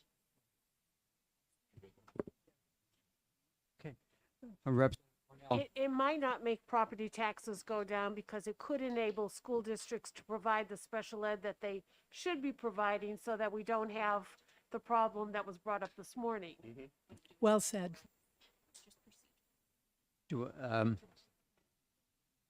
Representative Hobson? Yeah, thank you for, Mr. Chair. I just want to say that I think this is something that's going to make my constituents very happy. They've been looking for an increase from the state, so I think I can definitely support this. May I add one last Yes, thing? Representative Ladd. Just to give you some figures here so you're aware where we are with our population in terms of special education students in the state and why we need to do something like this to increase the weights. In 2008, we had 195,383 students in the state. Of that population, 15.4% or 30,156 kids had IEPs. Now we have 166,262 kids, and of that population, 18.2% have IEPs, or 30,309. So we have more IEPs now than we had back in 2008 when we had at least 10% more population in the state. So it's a sign that, and I don't believe we're over-identifying either. I don't believe that to be the case. We have too many good professionals out there, which are speech pathologists or physical therapists or dealing with audiology, dealing with all these multiple handicaps we're talking about. I believe we have children, and after talking with my superintendent the other day, they're having a number of kids coming in that are health impaired now, which is a category. And it's a significant category that everybody's trying to get a good fix on. How do we help? And a lot of it's erupted as a result of the last couple years. And without that socialization, without the issue of being in contact with the teacher, there's a lot of emotional problems are wrapped up in that as well as physical health issues. So we have more IEPs than we've had ever. And we've got to start addressing this heavy load which we have. And we can't rely upon one of the issues which we have with our whole costing formula, and I hope Representative Luno would also support me on this, that we have a per capita formula. It's not a program-based formula. It's based upon number of students in your district. It's not based upon the programs that you have to deliver. And we need to start inching away from that and getting into the business of program budgeting. And I think this is a small step, just like we're landing on the moon, a small step, and hopefully we can make it work. Mr. Chair? Yes, Representative Tanner. Thank you. I'm just wondering if we have the statistics of, number one, from the census, how many children are actually in the state of New Hampshire? And then how many children are out of that are in our public school system, which is the amount that you've given us. And then also take into account students between the time of 2008 and now that have gone to homeschooling that probably are leave maybe more of a concentration of kids in public schools that do get services rather than people that pull their kids out and don't get services. So I'm just, sometimes the statistics aren't quite the same as what face value is. I really wonder if, you gave us those two statistics where the percentage has gone up, but I'm wondering if there aren't other factors that kind of go into that rather than just more kids are qualifying. Thanks. Anything further? Representative Luno. Thanks very much, Mr. Chair. And thanks for the earlier clarification on the fiscal impact on this. While I'd mentioned on Monday when Representative Ladd was talking about these three amendments that I felt it much more appropriate for limited state resources to be applied where they're needed. So particularly the way SB 420 applies limited state resources to resource limited and high cost, high poverty districts. This across the board increase to special education, I don't think is the best way to use state funds. But given the fiscal impact on this and given the increase in obviously special education costs and as a percentage special education students against the total student population, I'm certainly going to be supporting this this amendment. I don't like the part of the sandwich that's in the middle, but we've already voted on that and it's part of it. So I'm really weighing in on section 4 here, and I think it's worth strong committee support. Thank you, Representative. I think Representative Woodcock. Thank you. I Just was a waiting for you. No, just very quiet. I've been very quiet on this bill. I know. Thank you. Thanks, Glenn. Rick, on the category A and B, when the state breaks it down for the reimbursement to cities and towns, do they currently now at all identify? I mean, I'm trying to think about how they're going to do this. These categories are identified in the cross sheet, but do they, because they're sending down a figure that's based on all 13 categories, how are they going to be able to determine this? They have on, you can go on the web, and I think I showed you one of the sheets. So it lists the number of kids. Yeah, I saw that, children. but I mean, Now, when they report it, that's submitted by every district. They do have this information. There's been the issue, which I've been assured it can be resolved, that, if you have a district of 10 kids, yeah, and it might be, you might run into that type of, we've talked about that 10 or less kid type districts. That can be resolved. We're having to do that right now. If you have a district of 10 kids and you're going to get differentiated aid of some kind, it's going to be there right now too. It just won't say which category you're in. You just get this $2,000 some odd. But I've been told that this can be done. Okay. Another way of doing this, and I'm not proposing it because I don't like it, is to find the in-between percentage so that you continue to get this money to the districts, but it's not based upon the policy. It's not based upon the weighted factor for those categories that need this money. Just one follow-up, Glenn. This would be, this funding change, if processed through the whole mill, would be the next biennium?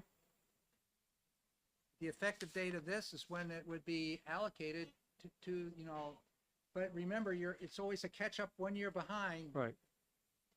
Okay. That's Thank you. what the commission report was trying to address. Okay. Thank you, Chairman Cordelli.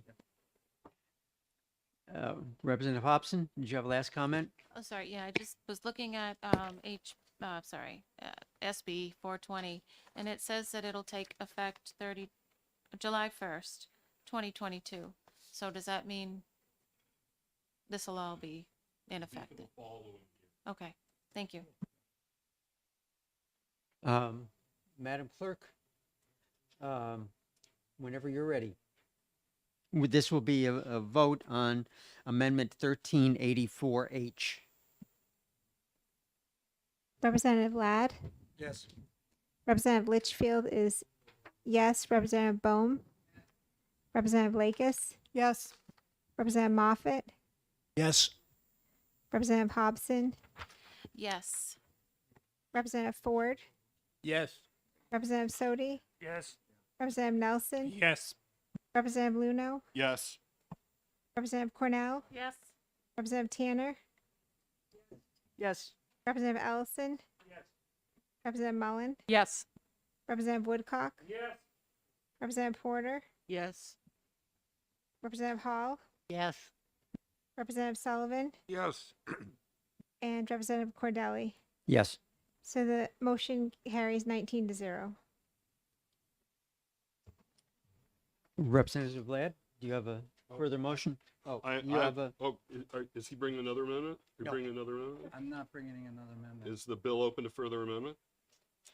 I believe it is. I'd like to offer Amendment 1477. And them out.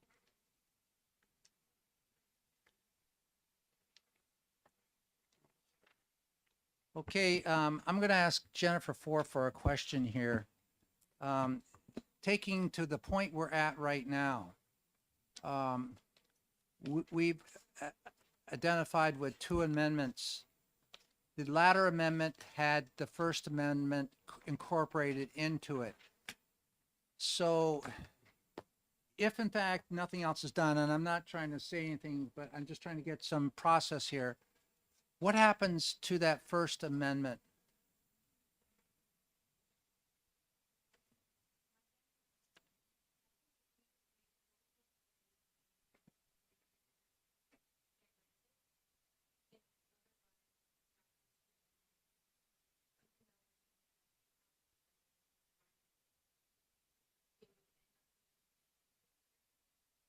Yeah.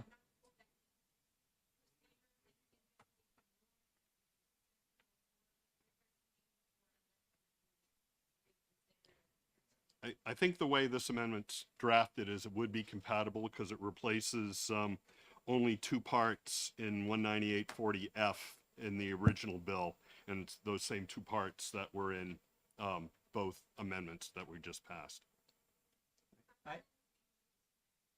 Yeah, But I think I'm that- trying to figure that Yeah, out. I think this amendment would be compatible though, because it only replaces. Yeah, most, I don't have it in front of me, but I'm assuming it. I just sent very it around. close. Right, okay. Yeah. So maybe based on Jen's advice.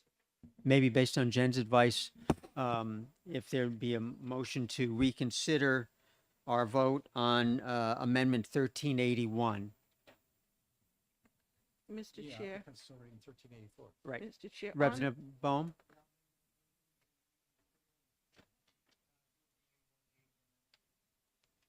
And is there a second?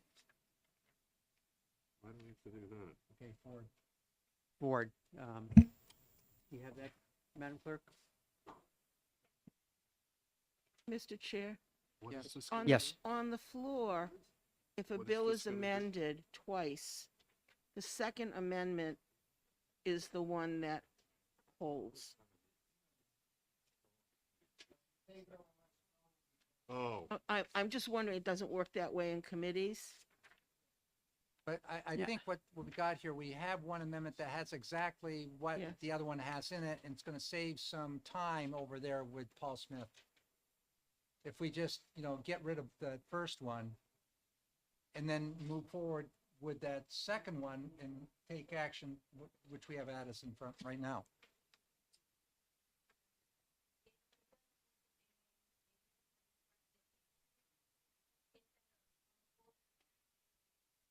mm-hmm. Yeah. Okay, so we have A motion and a second on reconsideration of Amendment 1381. Seeing no discussion, Madam Clerk, Yeah, we could do it by just unanimous. Yeah, you don't have to go through that. So we're just recalling 1381. We're just making a decision Yeah. to reconsider, and then we just gotta, Well, but we already voted for this one, which has all of this in it. So, so 1384 encompasses 1381. Yeah. So we can get rid of 1381. So all those in favor of reconsideration? It looks, Madam Clerk, to be unanimous. So is there a further motion on Amendment 1381? I'll move ITL on 1381. Second by Representative Hobson. I'm gonna do a show of hands on that. Yep. Everybody ready? The motion is ITL on Amendment 1381. All those supporting the ITL? I believe that also is unanimous, Madam Clerk. Okay, so that was Paulson. Glad did, sorry. Okay. So our status is we currently have SB 420 amended by Amendment 1384, and we have a new amendment that's been handed out, 1477, 1477. which I move, and anybody want to second it? I'll second it. I I'll- think and that I'll- was and I'll speak- Luno and Tanner. Yep. And I'll speak quickly to it if I might. Yes. So 1477 would, and I'm looking at 1477, which went around along with a financial analysis on it. So I'm looking at 1477, and I'm looking at 1384, which is now all of Section 1 of the bill, and so it would essentially replace in 1384 everything from lines 14 through 21, and so what it does is essentially doubles the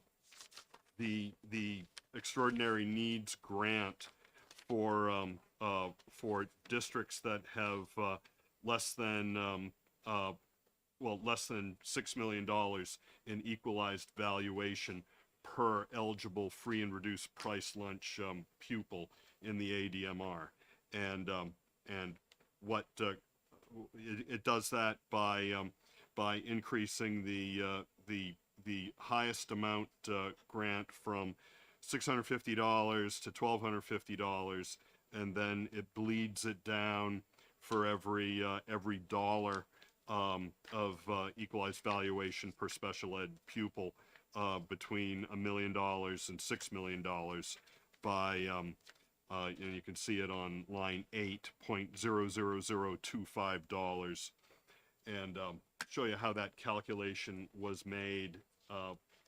It's pretty simple. At $1 million, you get $1,250 per student. At $6 million, you get zero. And so 1,250 divided by 5 million gets you to that number. And what does that mean? What would that mean for every district? And so the financial and fiscal analysis that came through, I prepared it myself. It was not the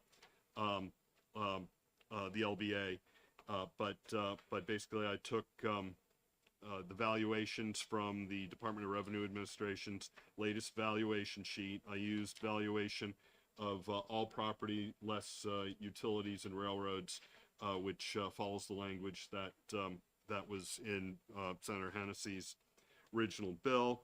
It uses the free and reduced price lunch ADM from the Department of Ed's FY23 spreadsheet. Gets an equalized valuation per pupil, per FRPL pupil, and then calculates based on that the per pupil grant, the per FRPL pupil grant that a district would receive, and that extends that out in the final column. And you can see that that final column totals to $28,643,000, which is approximately double what is in the what was in Senate Bill 420 as it came over to us. And of course now we've added another 14 million on top of that with the increase in category B special education differentiated aid. So what's important about this is that it applies the $28 million. So now you're looking at two things. The current bill is amended, it's $28 million. The amendment here is $28 million. But it applies that it applies that $28 million to property poor districts that have a lot of poor families in it. So it in fact deploys state resources where they're needed most. And whether that means that that we want to do this on top of the current amendment, or that this is preferable over and above the or preferable over the expanded differentiated aid, I don't know. But given the conversation around here today, it seems like there's been strong support to get state money, and everybody knows revenues have come in real strong, and get them out to reduce property taxes and fund our schools. And this certainly puts $28,643,000 where it's needed most. So I hope we can have strong committee support on this one. Thank you. Representative Tanner as the seconder. I just totally agree that we need targeted aid to these areas, and it's less than a parking garage, so thanks. Further discussion on the amendment. I have a question. Representative Ladd, yes. I heard just then targeted aid. Is this in fact targeted? Yeah. Targeted to use for a specific purpose? Or is it, as we have the other portions of our adequate formula right now, where it's stuff's money sent down to the district and the district uses as the district feels they should? So can I I'll answer that. Yes. Rick, thank you, Mr. Chair. So no, I would call this as a good example of maybe what 20 years ago people called targeted aid. It was a very conservative approach to school funding. I think it was opposed largely by members from the party that I belonged to back 20 years ago, but I think it's abundantly clear that that New Hampshire is going to continue to be a very revenue-strapped state that should deploy, and it's already by far. I mean, it's already applies the least amount of state dollars per student of any other state in the country by far. And so I'm hoping that New Hampshire won't stay in that position forever. This probably won't move the needle very much in bringing us out of that position, but it's abundantly clear, at least to me, that the state of New Hampshire is not going to be fully funding all of our public school costs for every city and town at 100% throughout the state. So where can those precious state dollars have the most impact? Well, it's by targeting them, and that's what some proposals going back 20 years ago looked to do. And it said, hey, look, Manchester's the least funded school in the state. Its students are performing at the not at a very high level on average. What can we do for Manchester? What can we do for Newport? What can we do for Berlin? What can we do for Pittsfield? And there's a bunch of districts in that boat. and that's what this bill does. It basically adds $14 million to the current bill as amended. Adds $14 million using the same structure that that Senator Hennessy and others sent over here in Senate Bill 420, and that $14 million is less than it's $1 million less than the targeted aid that we're sending to to Alton and to Wolfboro and to Newcastle and to Newington and to Portsmouth. That was done in the state budget. In fact, it's $1 million less than that. And if anybody wants to see what the state budget did for those districts, I've got the reports right here on that. So I think if we're seeing it free and clear to send $15 million to support the absolute wealthiest school districts in the state, and the state spending $10 million to bail out investors who tried to get around securities laws, and it's never been done anywhere in the country. Yeah, they were scammed, but they were taking their own risks, and so $10 million there. Then we can sure find $14 million to help our neediest districts by expanding that extraordinary need grant and using the state dollars the best way possible. Thank you. Representative Moffett. Thank you, Ms. Chair. I was taking notes, listening intently, and part of the rationale Representative Luno gave for moving ahead with this measure was to, quote unquote, reduce property taxes, which, again, I'm sure is on the record, this being recorded. So my question, I guess, is for Representative Luno. If part of the rationale for doing this is you just said, is to reduce property taxes, how do you reconcile that with the notion of targeted aid to help schools? Yeah, thank you very much for the question. I think it is both, and I'm sure I didn't. I hope I didn't just say that this money would be used just to reduce property taxes, because there are some districts that have definitely stepped up to the plate, probably well beyond what their fiscal capacity is to be able to fund a strong education for their students.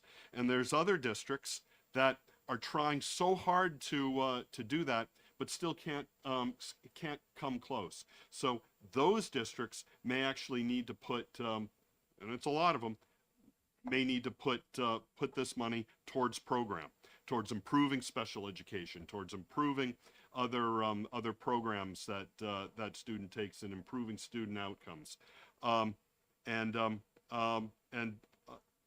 So I think it's a lot of both on that, Representative Moffett. And thank you for the question.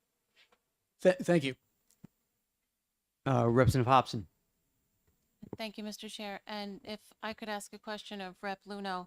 So we've just approved the bill as with the amendment for $30 million. And now this, your amendment seeks to put in another 14 or 20 million? 14. So when I go back to my towns, which don't qualify for any of this, that's $50 million. The only benefit that I can tell them I worked to get for them is potentially a couple of $1,000s for the special education students. They're dealing with tripled electric bills, doubled gas bills. We're all feeling this. I just want to know what am I supposed to tell them? Yeah, so no, I think that's a great question. I was really disappointed to hear that there was one senator that voted against Senate Bill 420 because it didn't do anything for their district. And I'm profoundly disappointed by that, because I think all of us have responsibilities that go beyond our just funding the schools in our own districts, because the businesses in our districts hire kids from Manchester. So it's important to me in Hopkinton that kids in Manchester get a strong education. Honestly, the amendment that we just passed, Didn't do much for Hopkinton.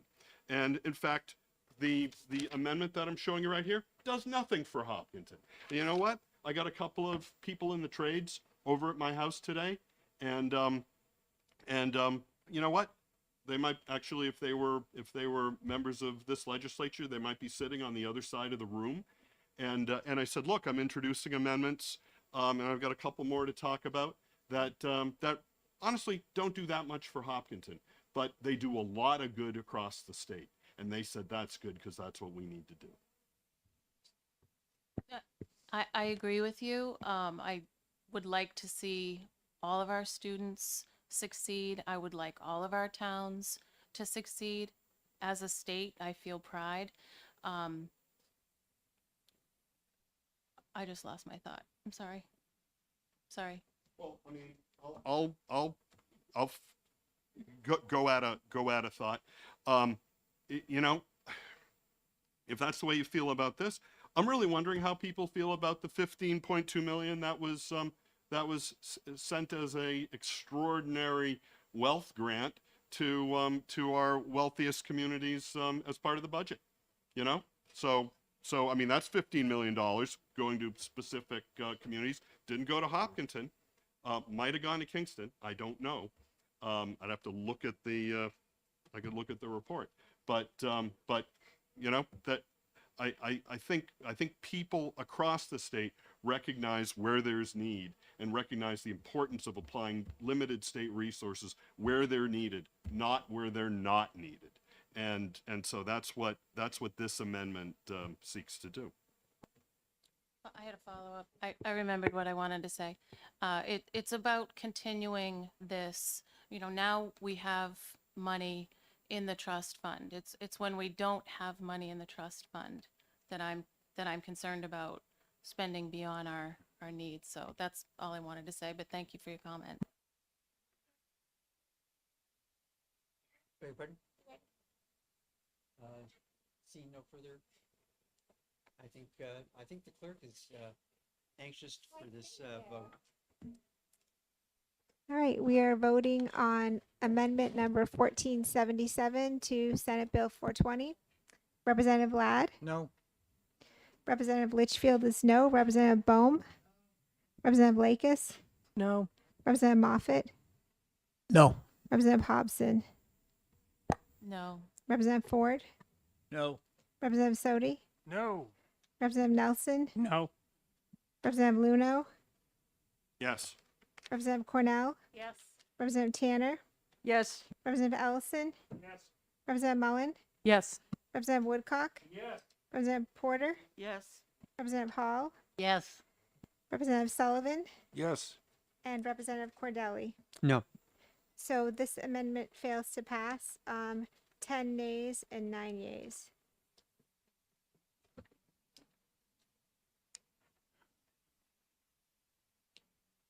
Mr. Chair? Do I hear something from somewhere? Yep. Representative Luno. Thank you very much. I would like to move amendment 1478. And somebody might want to second that.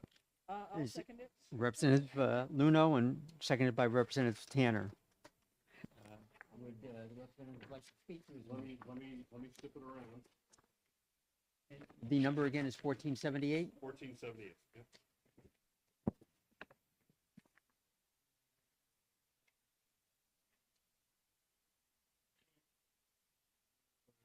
Mr. Chair, I'm going to request a 5-minute break. Okay. Yeah, before we begin discussion of this, while we're passing this out, we'll take 5.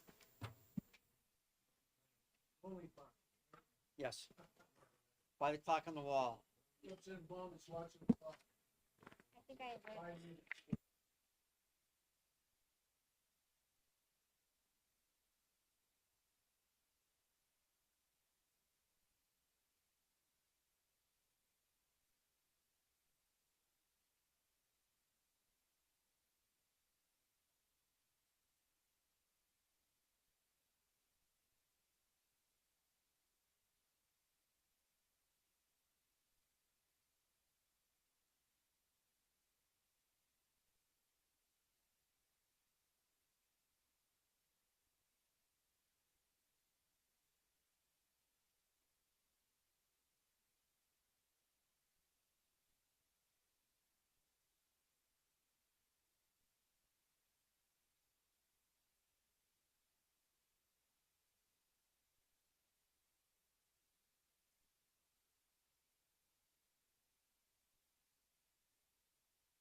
Okay, folks, we're gonna have to get going here. If anybody's out in the hallway, could you please let them know they need to get in here? Really? I may need it, so. They went to the original bill. What happened?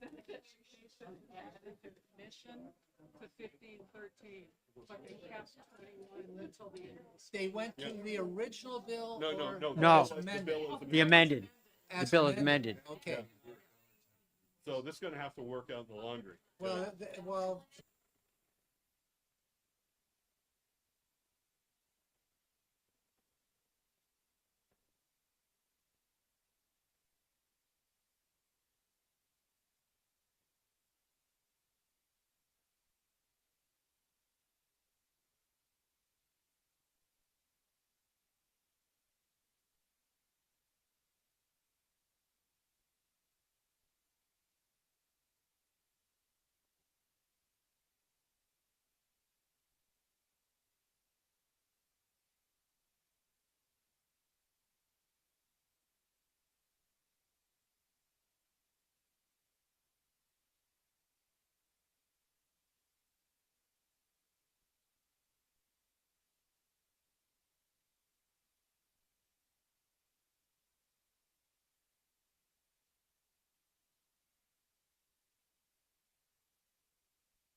What's Are good we- is we've got I'm sorry. house policy on both sides. Right. On that. So.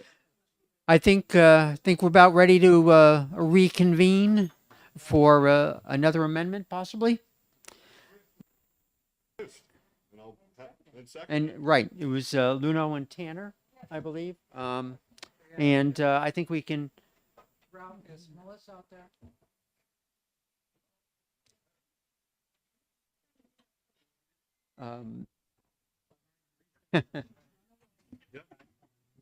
No.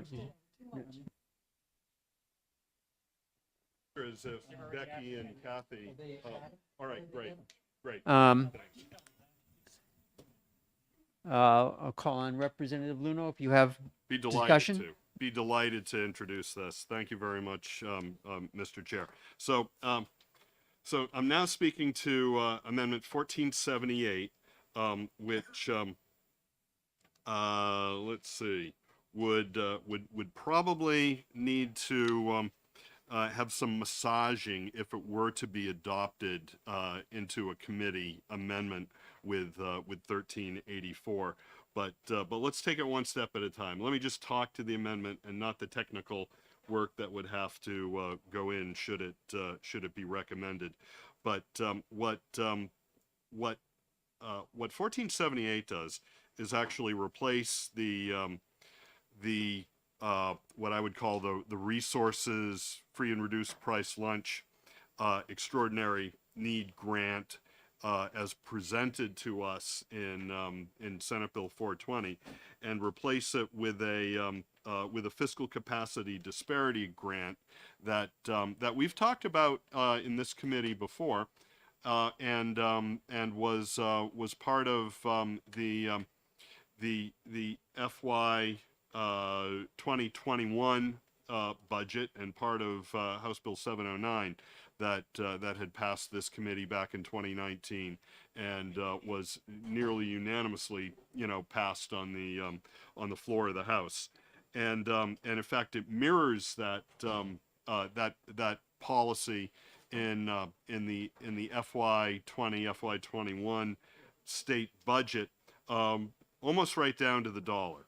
So again, 1478 pulls out the grant design that was in Senate Bill 420 as presented, and replaces it. And it replaces it with a policy that is just based on a municipality's equalized valuation per pupil, not per free and reduced price lunch pupil, not per special education pupil, per pupil, full ADM. And so for a municipality that has an equalized valuation per pupil of $500,000 or less, they'll receive an additional grant of $2,000 per pupil in the municipality's ADMR, the municipality's enrollment. That tapers off between $500,000 and $1.1 million. And it tapers, again, it's pretty easy to calculate. It's the $2,000 chipped away over that that $1.6 million range from $500,000 to $1.1 million, and it does that at 0.0033 dollars per $0.333 for every dollar difference in the equalized valuation per pupil, and that $1.1 million point.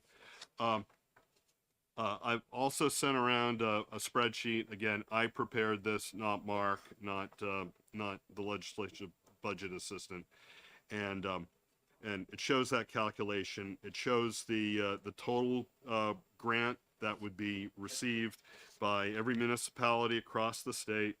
I apologize, I did not clean up, nor did I in the last one, the divide by zero errors for unincorporated places. I just clearly built them into the list so that it was easy to do the lookups with the Department of Revenue Information Administration valuation data, and it comes to just a little over $49 million, which I think is right practically at the spot we were at in House Bill 709, and which ultimately became part of House Bill 2, the state budget in FY 20 and 21.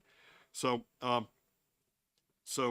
and it's not because I didn't like the policy that was sent over, but I wanted to show this committee what a $50 million fiscal capacity disparity grant would look like, what it would mean to various communities across the state. And again, I always urge people to use discipline, and before going to your own community, take a look at Manchester and what it would mean to them. Take a look at Milford, and so that's really the explanation of this. And I'm probably not going to offer a third amendment. But I can tell you what the third amendment would do is combine back in the extraordinary need grant based on resources and free and reduced price lunch, in addition to fiscal capacity disparity. And I believe, honestly, I believe that would be the best use of state funds in supporting school districts who support all of our students' needs across the state. So I'm happy to take some questions. I hope you'd look at this favorably. Thank you. Thank you, Representative Tanner. Did you have anything to add? Yes, I do. First of all, I'd like to say that I find Representative Luno's extraordinary, detailed spreadsheets, and really appreciate the fact that these amendments are meant to point out how financial aid from the state can and should go to the towns that really need it, and what a difference it might make. I mean, to look down and see Claremont, which is not far from where I live, although it's not one of my 8 towns, over $3 million. And, I think it's, we keep harping on until education funding is solved in the state of New Hampshire, so that schools get adequate funding and we're not at the bottom of the barrel in state aid to education. I think I think I appreciate these amendments and I appreciate the discussion that it sparks. So I want to thank him for doing that. Thanks. Further discussion, further comments? Representative Lakis. Guess it goes back to, and I've had this problem with all of these, it goes back to the equalized valuation and putting everything on that when what our valuation in a town is has a lot more to do with the desirability versus the number of homes available as opposed to how much a town can actually afford to pay. And I point again to my 200, at this point, almost 250-year-old home that I bought for $82,000 that is today valued at $382,000. And that didn't change my ability to pay my taxes. And we do pay twice the taxes. I mean, for an average home in Hudson pays twice the taxes of an average home in Berlin. And, you know, it drives our taxes up. It drives what we have to pay up. But I don't see how it drives our ability to pay unless we sell that home. And as long as you're still in your home, you're not realizing any of that increased valuation, yet it comes out and we're basing things on it. And why is property in my town so expensive? Because there aren't enough homes across the border from Mass for people to move to. And so it's become a popular place. There are more people wanting to move than move there. It didn't change what the people in my town are making.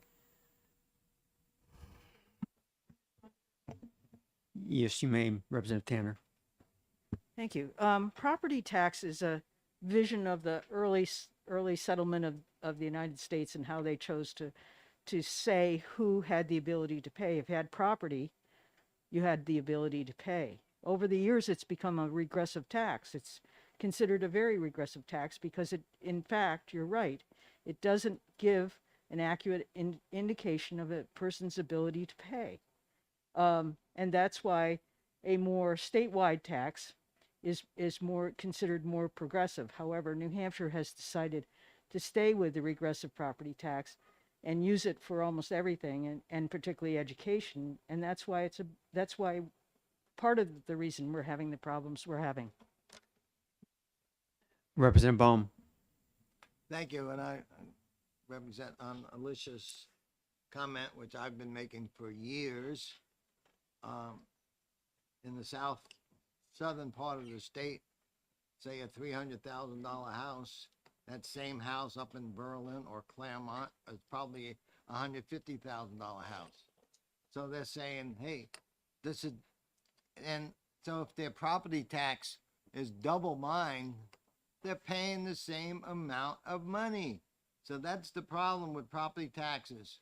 And in Claremont, in most of the South, and in Berlin too, and most of the southern part of the state, your school property taxes are probably 75% of your total taxes, and your town and county is like 25% total. In Claremont, it's 50% is municipal taxes, and Berlin is the same. So it's not the school tax problem in Berlin or Claremont, it's the municipal tax problem in Claremont and Berlin. Thank you. Representative Lakis. And that's why we leave it up to the towns to decide how much they're going to pay for their things. Because if you look, how much does it cost for a teacher to live around our area? How much does it cost for a teacher to live around Berlin? So yeah, the cost of the education is going to be different in each case. And so you can't, I'm just saying there's basing how much or deciding whether what people have in it that are based on this is it's an issue.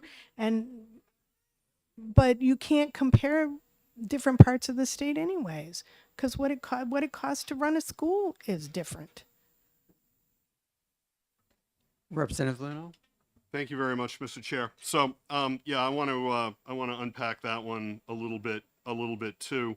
I want to start though, because I think what Representative Lekas just mentioned is something that Representative Ladd mentioned earlier today, which is the aspirations of a town for their schools. And maybe they don't have very strong aspiration for their schools. Maybe they think everybody should receive a very minimal education, like was proposed to us earlier this year in House Bill, was it 1371, something like that, or maybe they want to provide hardly any education. That's up to the town. Leave it up to them. No, can't just leave it up to them. Our state constitution says otherwise. Our state constitution says the state is responsible to make sure that every student in the state has an opportunity for an adequate education. And the state needs to come in and do its job to make sure that every municipality has access to the resources they need to provide an adequate education, an opportunity for an adequate education for their students. We've also talked today about how important an opportunity for an adequate education, or I should say an adequate education, can be looked at through student outcomes. And why should throwing $125,000 to Hillsborough expect that Hillsborough is going to somehow magically go from 15th percentile to 50th percentile?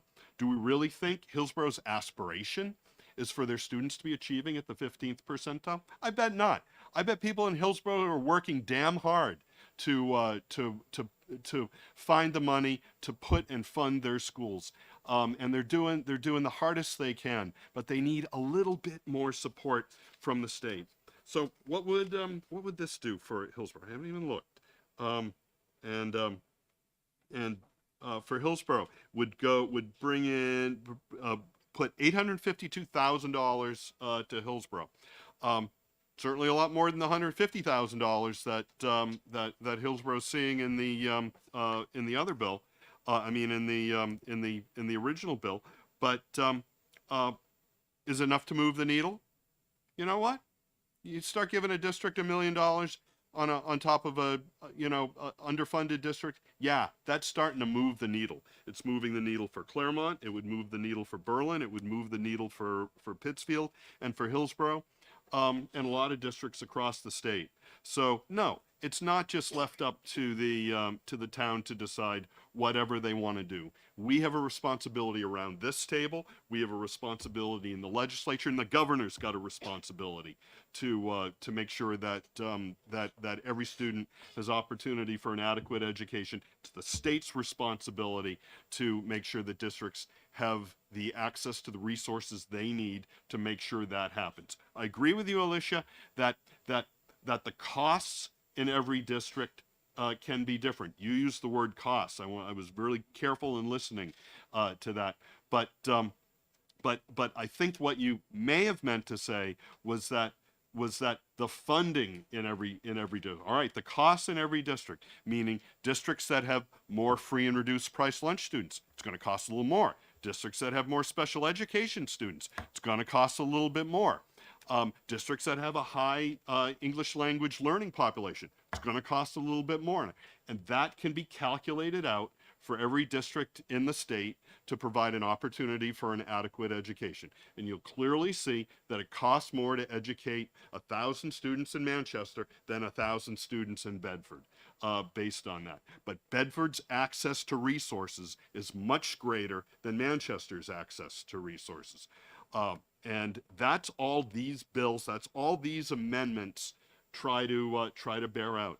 They look at it different ways, and I really do applaud Senator Hennessy for trying to sandwich together in a framework that only looks at funding and not looks at costing, a solution that tries to factor in both of those things. And so, I'm grateful that this committee today can at least put forward Senate Bill 420 and that framework. I think we've done a lot of talking. I don't think the accountability thing is well placed at all. And I do think special education certainly deserves increase funding, but the best use of state dollars are where they're needed most, and that's what these amendments are trying to go after. Thank you. Representative Sullivan. I've been sitting here quietly all day, but I figure before we finish, I'll get my 2 cents in. I live in Grantham, and Grantham is got a really great school and funds the school very well. I go to the school district meeting every year, and we vote to pass a budget that's very generous for the school. We do a good job. I live one town north of Croydon. Croydon's been in the news. I won't even get into that. I live 2 towns north of Newport. Newport struggles, as Representative Tanner was pointing out earlier. They are a school that bleeds teachers every year because they can't afford to pay them. And we have chosen a property tax to support our schools. It doesn't work very well, but it's what we've got right now. What this amendment will do, will try to help out. Oh, and by the way, it does nothing for Grantham. And my friends in Grantham are okay with that. They get the fact that we are a lucky town. We've got a lot of valuable property, much more property value than Newport's got. And my friends in Grantham are willing to see Newport get money that we don't get, because we can see very easily that we'd rather be sending our kids to school in Grantham than in Newport. So I'm going to support this this amendment because it does good things for towns like Newport, even though it does nothing for towns like Grantham. Thank you. Thank you. Further, Representative Ladd. You know, I've been listening to this conversation here, and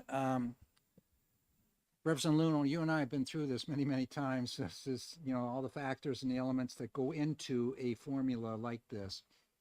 And this formula that you're presenting today is really premised around equalized valuation per pupil on property valuation. Now, when I look at some of the communities in this state where folks are really struggling, they're in communities where that equalized valuation per pupil is up at $8 million. And I'm talking about Lincoln and Woodstock as an example. And they're the people that are working in those ski areas are earning that minimal wage, or those restaurants or those retail shops. And there is, when I look at the achievement scores of kids over there, they're not that great. And the growth, it's not that great. So when we looked at this formula back in 2008 and 2009, we did not base it totally on property valuation. It was also contingent upon median family income. And when we have a formula that's premised around the singular element, there are going to be some unequal inequities involved in here. And although I like portions of this and I understand my community would really benefit, I don't know if we're there yet. In the formula that I see that, for example, Aaron Hennessy put forward, Senator Hennessy, I looked at the small town of Monroe.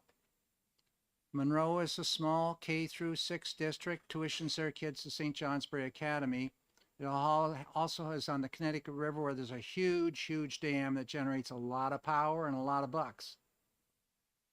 Under her plan, they do receive money. On this other one, they receive zero. So I'm trying to work this out in my mind. What way do we go on this? And although I see portions of this which are wonderful for certain communities, there's other communities which have these unusual characteristics that we're not addressing. How do we help Lincoln? How do we help Woodstock, where the property values are so high? I'll just say Carroll County, as of a few years ago, the median family income for the county was the second lowest county in the state, $50,000. But we have 4 or 5 so-called donor towns in the county as well. Representative Luno. Thank you very much, Mr. Chair. Just to be specific, just looking at Lincoln Woodstock Cooperative School District student outcomes, their average student performs at somewhere around the 75th percentile, so that's significantly above state average. Lincoln Woodstock also, Lincoln has some of the highest property valuation, some of the lowest, one of the lower property tax rates in the state. So do a lot of towns in Carroll County too, particularly the ones along the lakes. And you know, for the people that for folks who live on live right on Lake Winnipesaukee in a $4, $5, $6 million home, they're probably feeling lucky that they're not having to pay the property tax rate that people are paying in Hillsborough or Newport or Hopkinton or Claremont or Berlin, because it would probably not make that home a $4, $5, $6 million home anymore. The property tax rates, and it's not just that the property tax rate in one community is twice that of another community. In some cases, we're seeing almost a factor of 10 difference between, let's say, Newcastle and Claremont. And so, you know, putting that in perspective, somebody that buys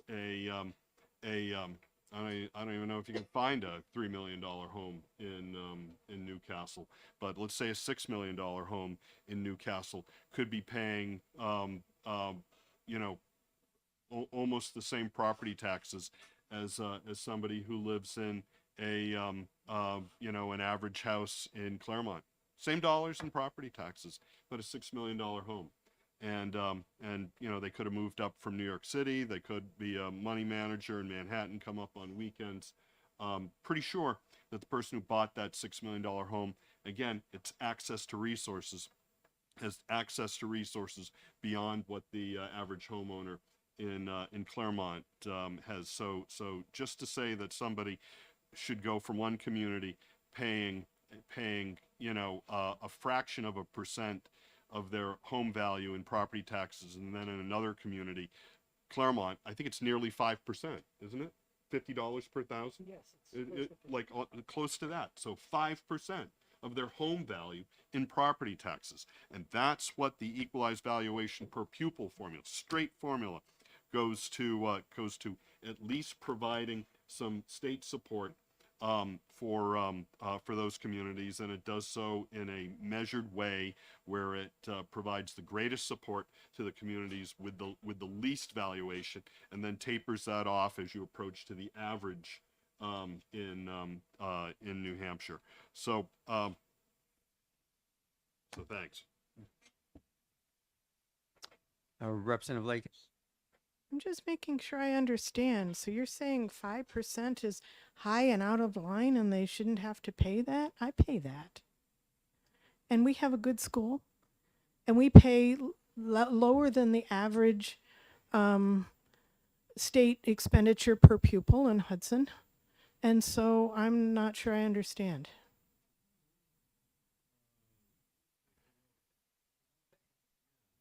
Right.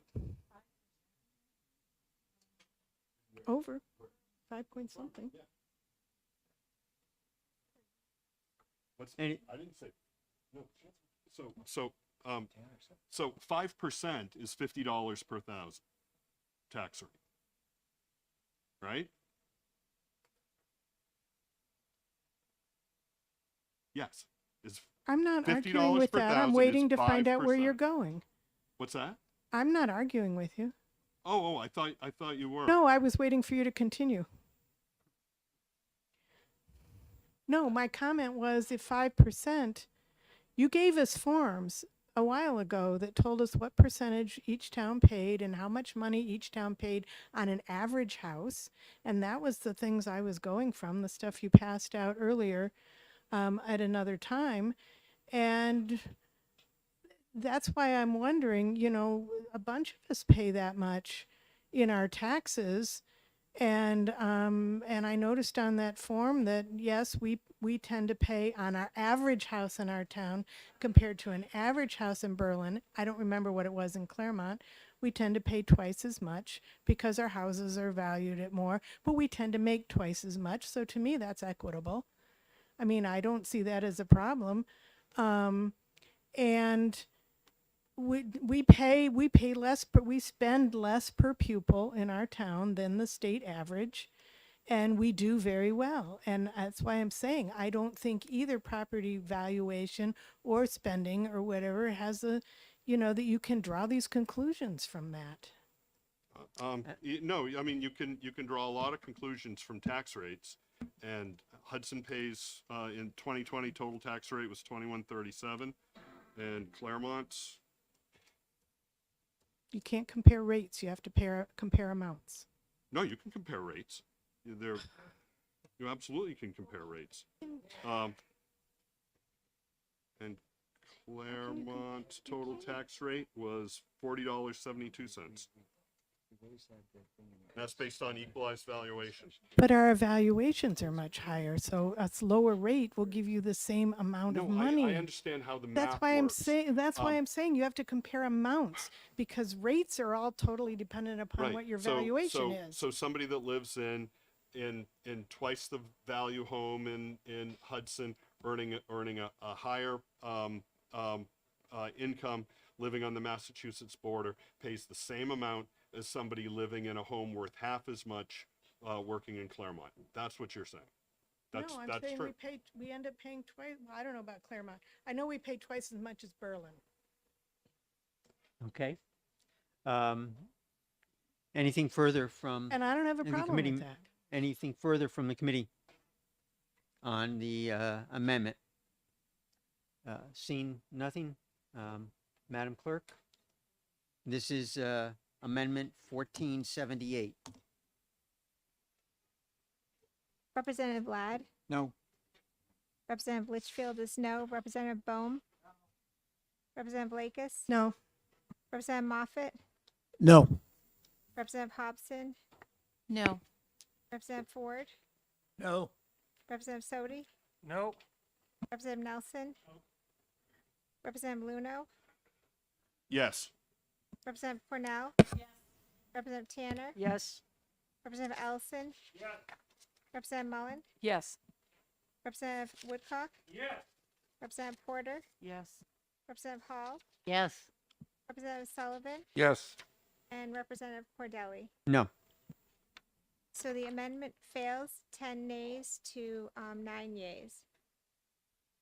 Okay, let's hustle So- this up. Right. I think we're A motion. back down to our last motion. Representative Ladd. Yes, I'd like to make a motion not to pass in 420 as amended with House Amendment 1384. Is there a second? Representative Bohm, I see his hand. Any further discussion? On No, the, no, I'll not to pass. as amended. Pass. Okay. Madam Clerk.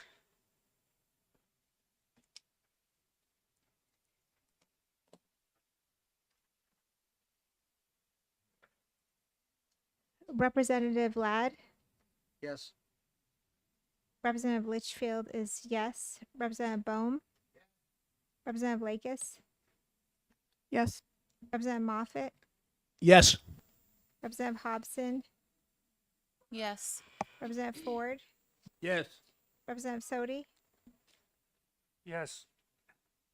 Representative Nelson, Yes. Representative Luno, Yes. Representative Cornell, Yes. Representative oops.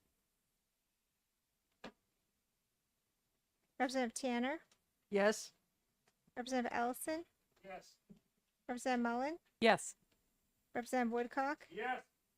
Representative Porter, Yes. Representative Hall, Yes. Representative Sullivan, Yes. and Representative Cordelli. Yes. So the ought to pass as amended carries 19-0. Is consent okay with No. everybody? Got a little bit of money Oh. on this one. Yeah. I think it ought to go on the regular Okay. calendar. Okay. Very good. I think, Mr. Chairman, we are complete for the day. Yeah, we're gonna be starting next Tuesday at 10 o'clock. Yes? Pardon me?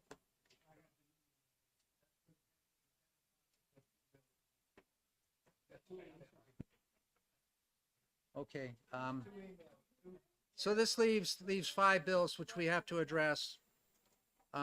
We'll be getting, the bills coming up on Tuesday.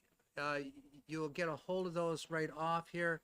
2 of them are coming up with non-germane amendments. I see if I. They're available. It'll be in the calendar. I gave my sheet to Lindsay. Let's see if I can. What days are we meeting next week? Tuesday only.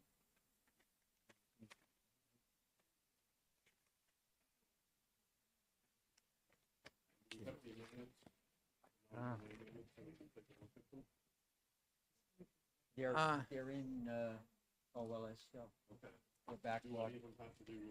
The, not on Tuesday. There will be one coming at us on cooperative school board on the following Tuesday, which will be the 26th.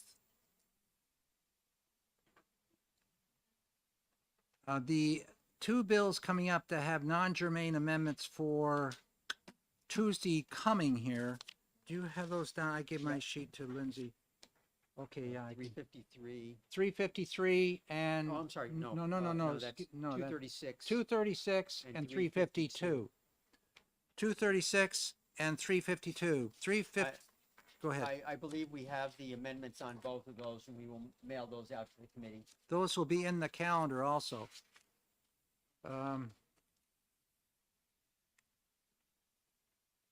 See, on 352, the amendment's going to deal with FERPA. And the other one, which is which number? 236, the amendment deals with modifying existing statute on student loan forgiveness. Teacher loan. Teacher forgiveness, I'm loan. sorry. Yes. Yeah. Oh, we, yeah. we had a teacher in the state that had the same credential as the person in the high school, but because they were teaching the same subject in the middle school, they didn't get any loan forgiveness, where the teacher that's teaching in the high school got loan forgiveness.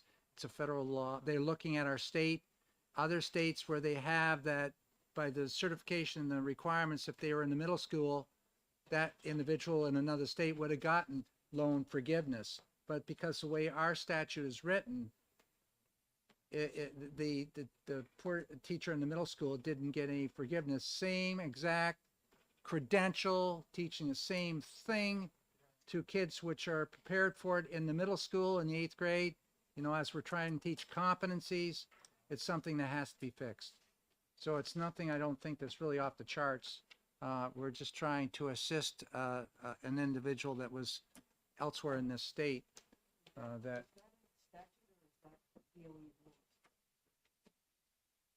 I believe it's in statute. It's in statute. It's basically a definition problem.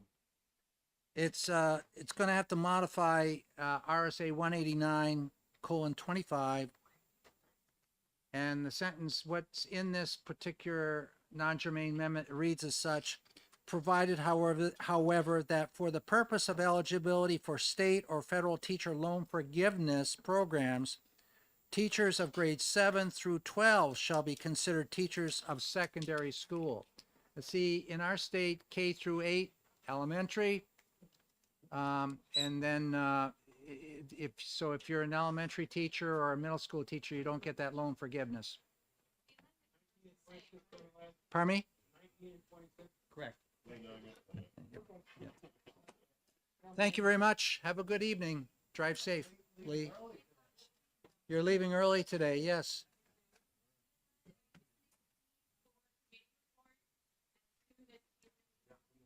Yeah, we need to have the committee reports. today.